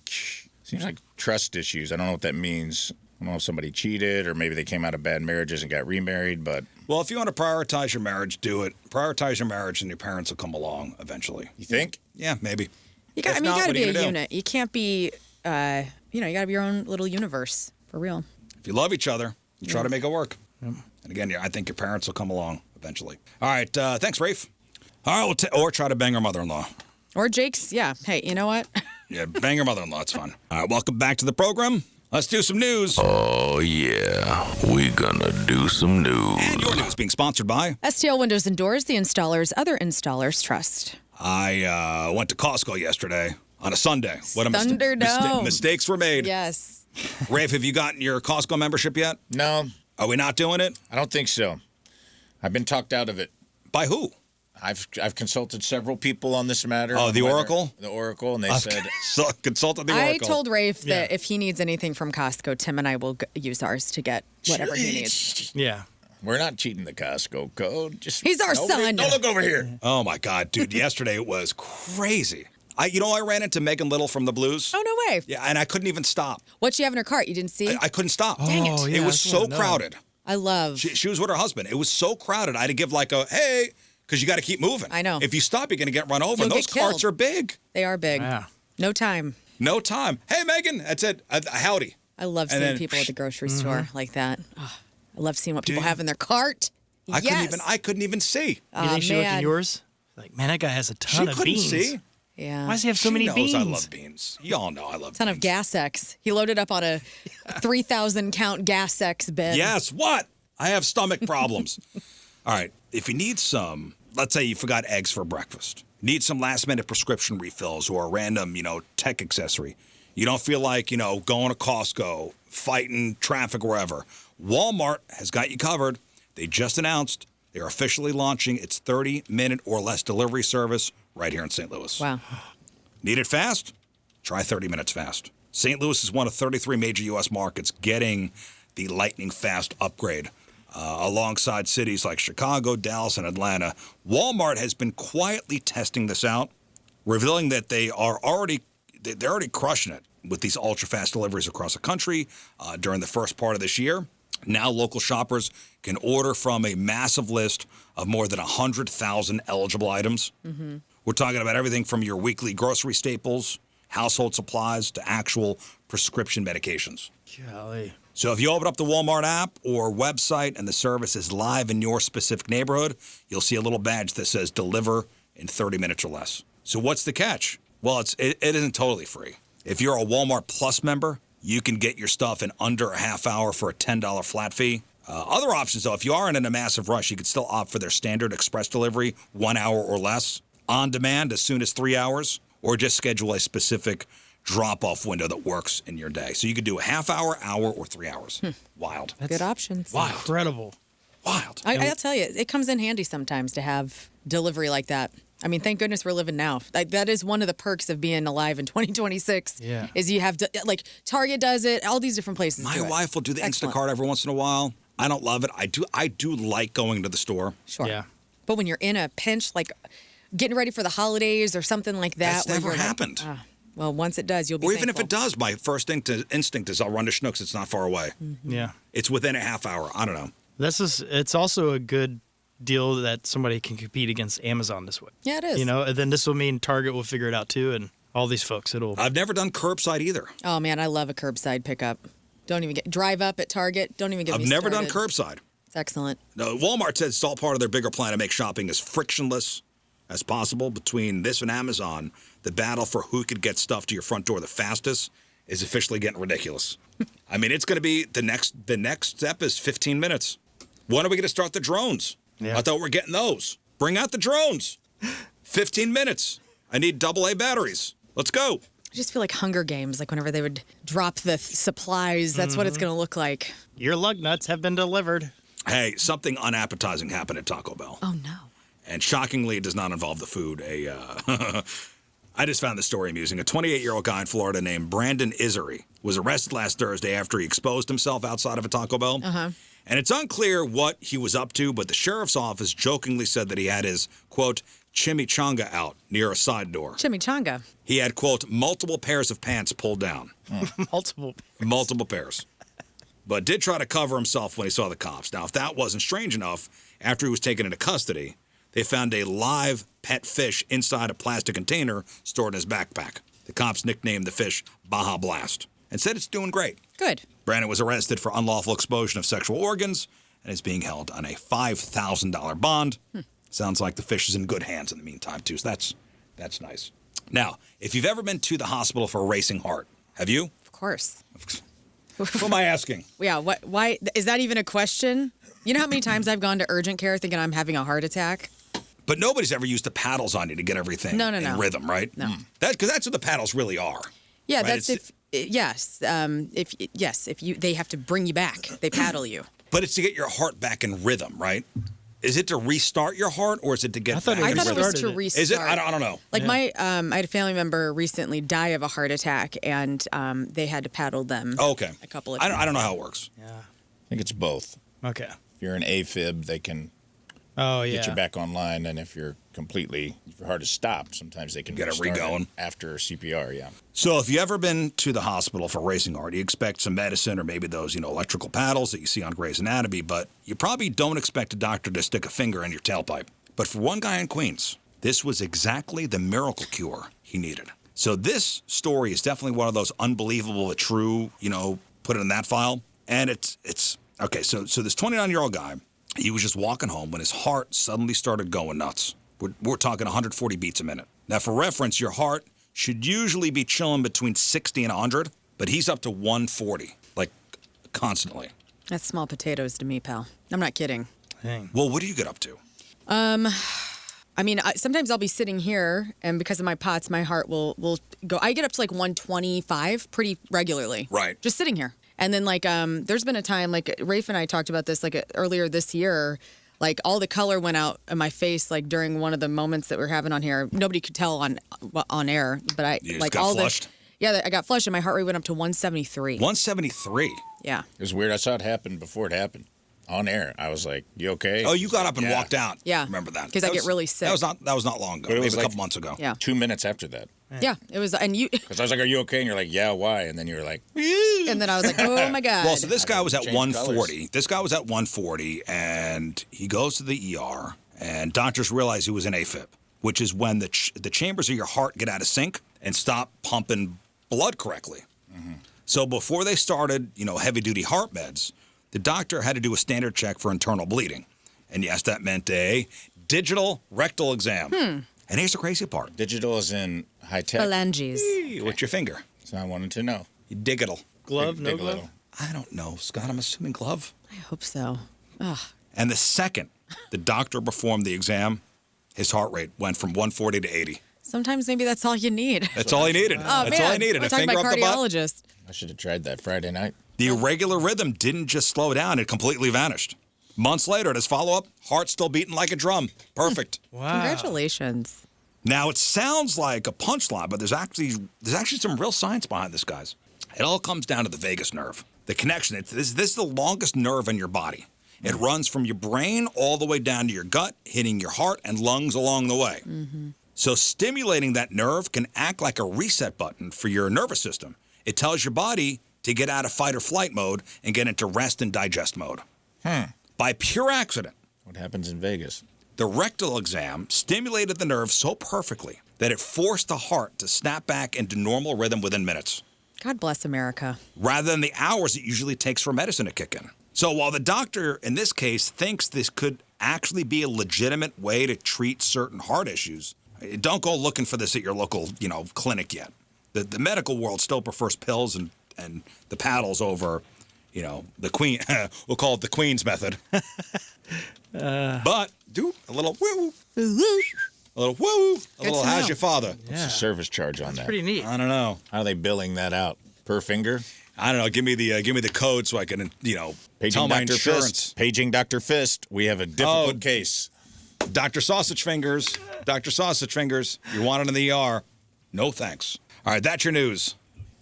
All right, let's do some sports. We got to start on the diamond. The diamond. If you were worried about the St. Louis Cardinals after they completely got steamrolled and swept last week in Milwaukee, you could officially breathe a sigh of relief. The Cards came home and took 2 out of 3 against the Chicago Cubs, capping the weekend with a 5-1 victory last night on national television. Albert Pujols was one of the color commentators yesterday. That's awesome. Nice to see him back at Busch Stadium. The Cardinals entered the weekend on a frustrating 4-game losing streak and a miserable, historic 0-for-3 funk with runners in scoring position. But a return to the fresh grass at Busch was the exact medicine they needed. Also a finger up the butt. Stars of the night last night, Matthew Liberatore delivered exactly the kind of bounce-back start the rotation desperately needed. After struggling mightily in his last 3 outings, he was brilliant. Tossing 5 1/3 scoreless innings, allowing just 3 hits while striking out 4 to earn his 3rd win of the year. Hunter Dobbins, now this is a feel-good story of the weekend. Dobbins was recalled from AAA Memphis just hours before the first pitch. He was thrown straight into the fire to relieve Liberatore in the 6th, holding off a Cubs rally to pitch 3 2/3 innings of strong relief to secure his very first professional save. That's nice. Love it. No rest for the weary, though. Tonight, the Cards host the Texas Rangers to open a 3-game series. Right-hander Michael McGreevy takes them out at 6:45 to face legendary Rangers Jacob deGrom. It's going to be a phenomenal pitching matchup tonight. Moving over to our St. Louis Battlehawks. How did they do? Well, they wrapped up the 2026 UFL regular season Friday night with a tight, frustrating 20-16 loss to the Dallas Mavericks. Renegades. Dang That's it. right, at the Dome. It was an absolute heavyweight slugfest from the opening whistle with neither team ever leading by more than a single score. The Battlehawks actually executed a beautiful drive to take a 19-16 lead with about 10 minutes left in the 4th quarter, but the Renegades played the ultimate role of spoiler, punching in a go-ahead touchdown with just under 4 minutes on the clock left and holding on for the victory. Quarterback Luis Perez had a busy night, completing 18 of 29 for 272 yards and a touchdown, but he was plagued by 2 costly interceptions. On the outside, our star wide receiving duo of Stephen McBride and Hakeem Butler both put on a show, with each eclipsing 70 receiving yards on the night. Because of the loss, our Battlehawks missed out on their chance to steal the number 1 overall seed from the Orlando Magic. Storm. Dang it. But do not panic because the real season starts now. The Battlehawks have already secured home field advantage for the first round of the playoffs. This coming Sunday, June 7th, the postseason officially arrives at the Dome at America Center. The opponent will be finalized over the next 48 hours. Either the Louisville Sluggers. Kings, Dang it. the DC Defenders, or the Birmingham Buttholes. Nope, Stallions. Alabamers. No, the Birmingham Stallions. Stallions. We have a big historic piece of soccer news that should make every single person in this city incredibly proud. Over the weekend, St. Louis men's national soccer team head coach officially announced that St. Louis native Tim Ream will serve as the captain for the United States at the 2026 FIFA World Cup this summer. That's St. Louis zone. Tim Ream is a graduate of St. Dominic High School and a former star for the St. Louis University Billikens. At 38 years old, he is by far the oldest player on the incredibly young American roster. So when he steps onto the pitch this summer, he will officially become the oldest American to ever play in a World Cup match. Now, the coach made it clear while Tim Ream may not start every single match because of his age, his leadership off the field, his character, and his ability to mentor the younger players made him the absolute unanimous choice to wear the captain's armband. He was visibly emotional at the press conference, calling it the highest honor of his life and a dream he never thought possible. I love it. The U.S. team is currently in North Carolina preparing for their summer campaign, which kicks off in less than 2 weeks. A couple more things for you. The stage is officially set for the 2026 NBA Finals. It's a pretty big storyline. So the San Antonio Spurs, led by 7'4" defensive phenom Victor Wembanyama, will face off against the New York Knicks, led by Jalen Brunson. The Knicks are on a historic 11-game winning streak, while the young Spurs are fresh off a grueling 7-game thriller against the Oklahoma City Thunder. I watched that game. Yeah. And it was great. I mean, it was like down to the wire. I know Tim's a big basketball fan. Who was he hoping? We were hoping the Spurs were going to win it all. They got it. And one of his buddies made that game that was down with him in Atlanta. And so it was really exciting to like get the live updates from his friend Caps. And, this Victor Wembanyama. Yeah, Wembanyama, yeah. I want to see him in person because at the press conference, like afterwards when they won, he is just towering over everyone. Yeah. He is so huge. 7'4". Yeah. And he's just such a talent. He is. Unbelievable. Over on the ice, the Stanley Cup Finals begin tomorrow night. It features the Vegas Golden Knights facing the Carolina Hurricanes in a best-of-7 series. Both teams are riding massive hot streaks driven by spectacular goaltending from Carter Hart in Vegas and Anderson in Carolina. All right, that is your sports. We'll take one final break. Anything else, Scott? Did you have something to say? No. Oh. You shooting guns up in the air? All right. One final break. We'll come back, wrap her up. See what we did, guys? See what we did? We did that. We brought the sun out. If you missed anything today on the program, make sure you check out the clip of the day brought to you by Michael's Flooring. Also, the podcast brought to you by Dobbs Tire and Auto Centers. Podcast is titled Jujitsu of the lungs. What is it? Jiu-Jitsu of the lungs. Got it. Thank you, Scott. You're welcome. All right, what else? Well, let's see here. You can follow me at King Scott Rules. Also, I've been doing some looks maxing, and so you can check out my whole process there. It's pretty cool. Thank you. It's very nice. Learn. Yeah, thank you. Yes, please join me this Saturday in Herculaneum. It's been so long since I've been there. I'll be there from 10 until noon. It's the recycling event. Yeah, you're due for a trip down there. Once a year I get to Herculaneum, and I like to go hard. Herculaneum. I'm excited, and I'd love to see you. And if you got electronics to recycle, let's do it. Get all the details at 1057thepoint.com. Rafe. No notes. All right, we leave you with a selection from our Team Rizz member of the day, brought to you by Hot Shot Sports Bar and Grill. From St. Louis, Jenny Elgin is our Team Rizz member today. And Jenny wants you this song. Have a great rest of your day. We'll see you tomorrow. Bye. Bye.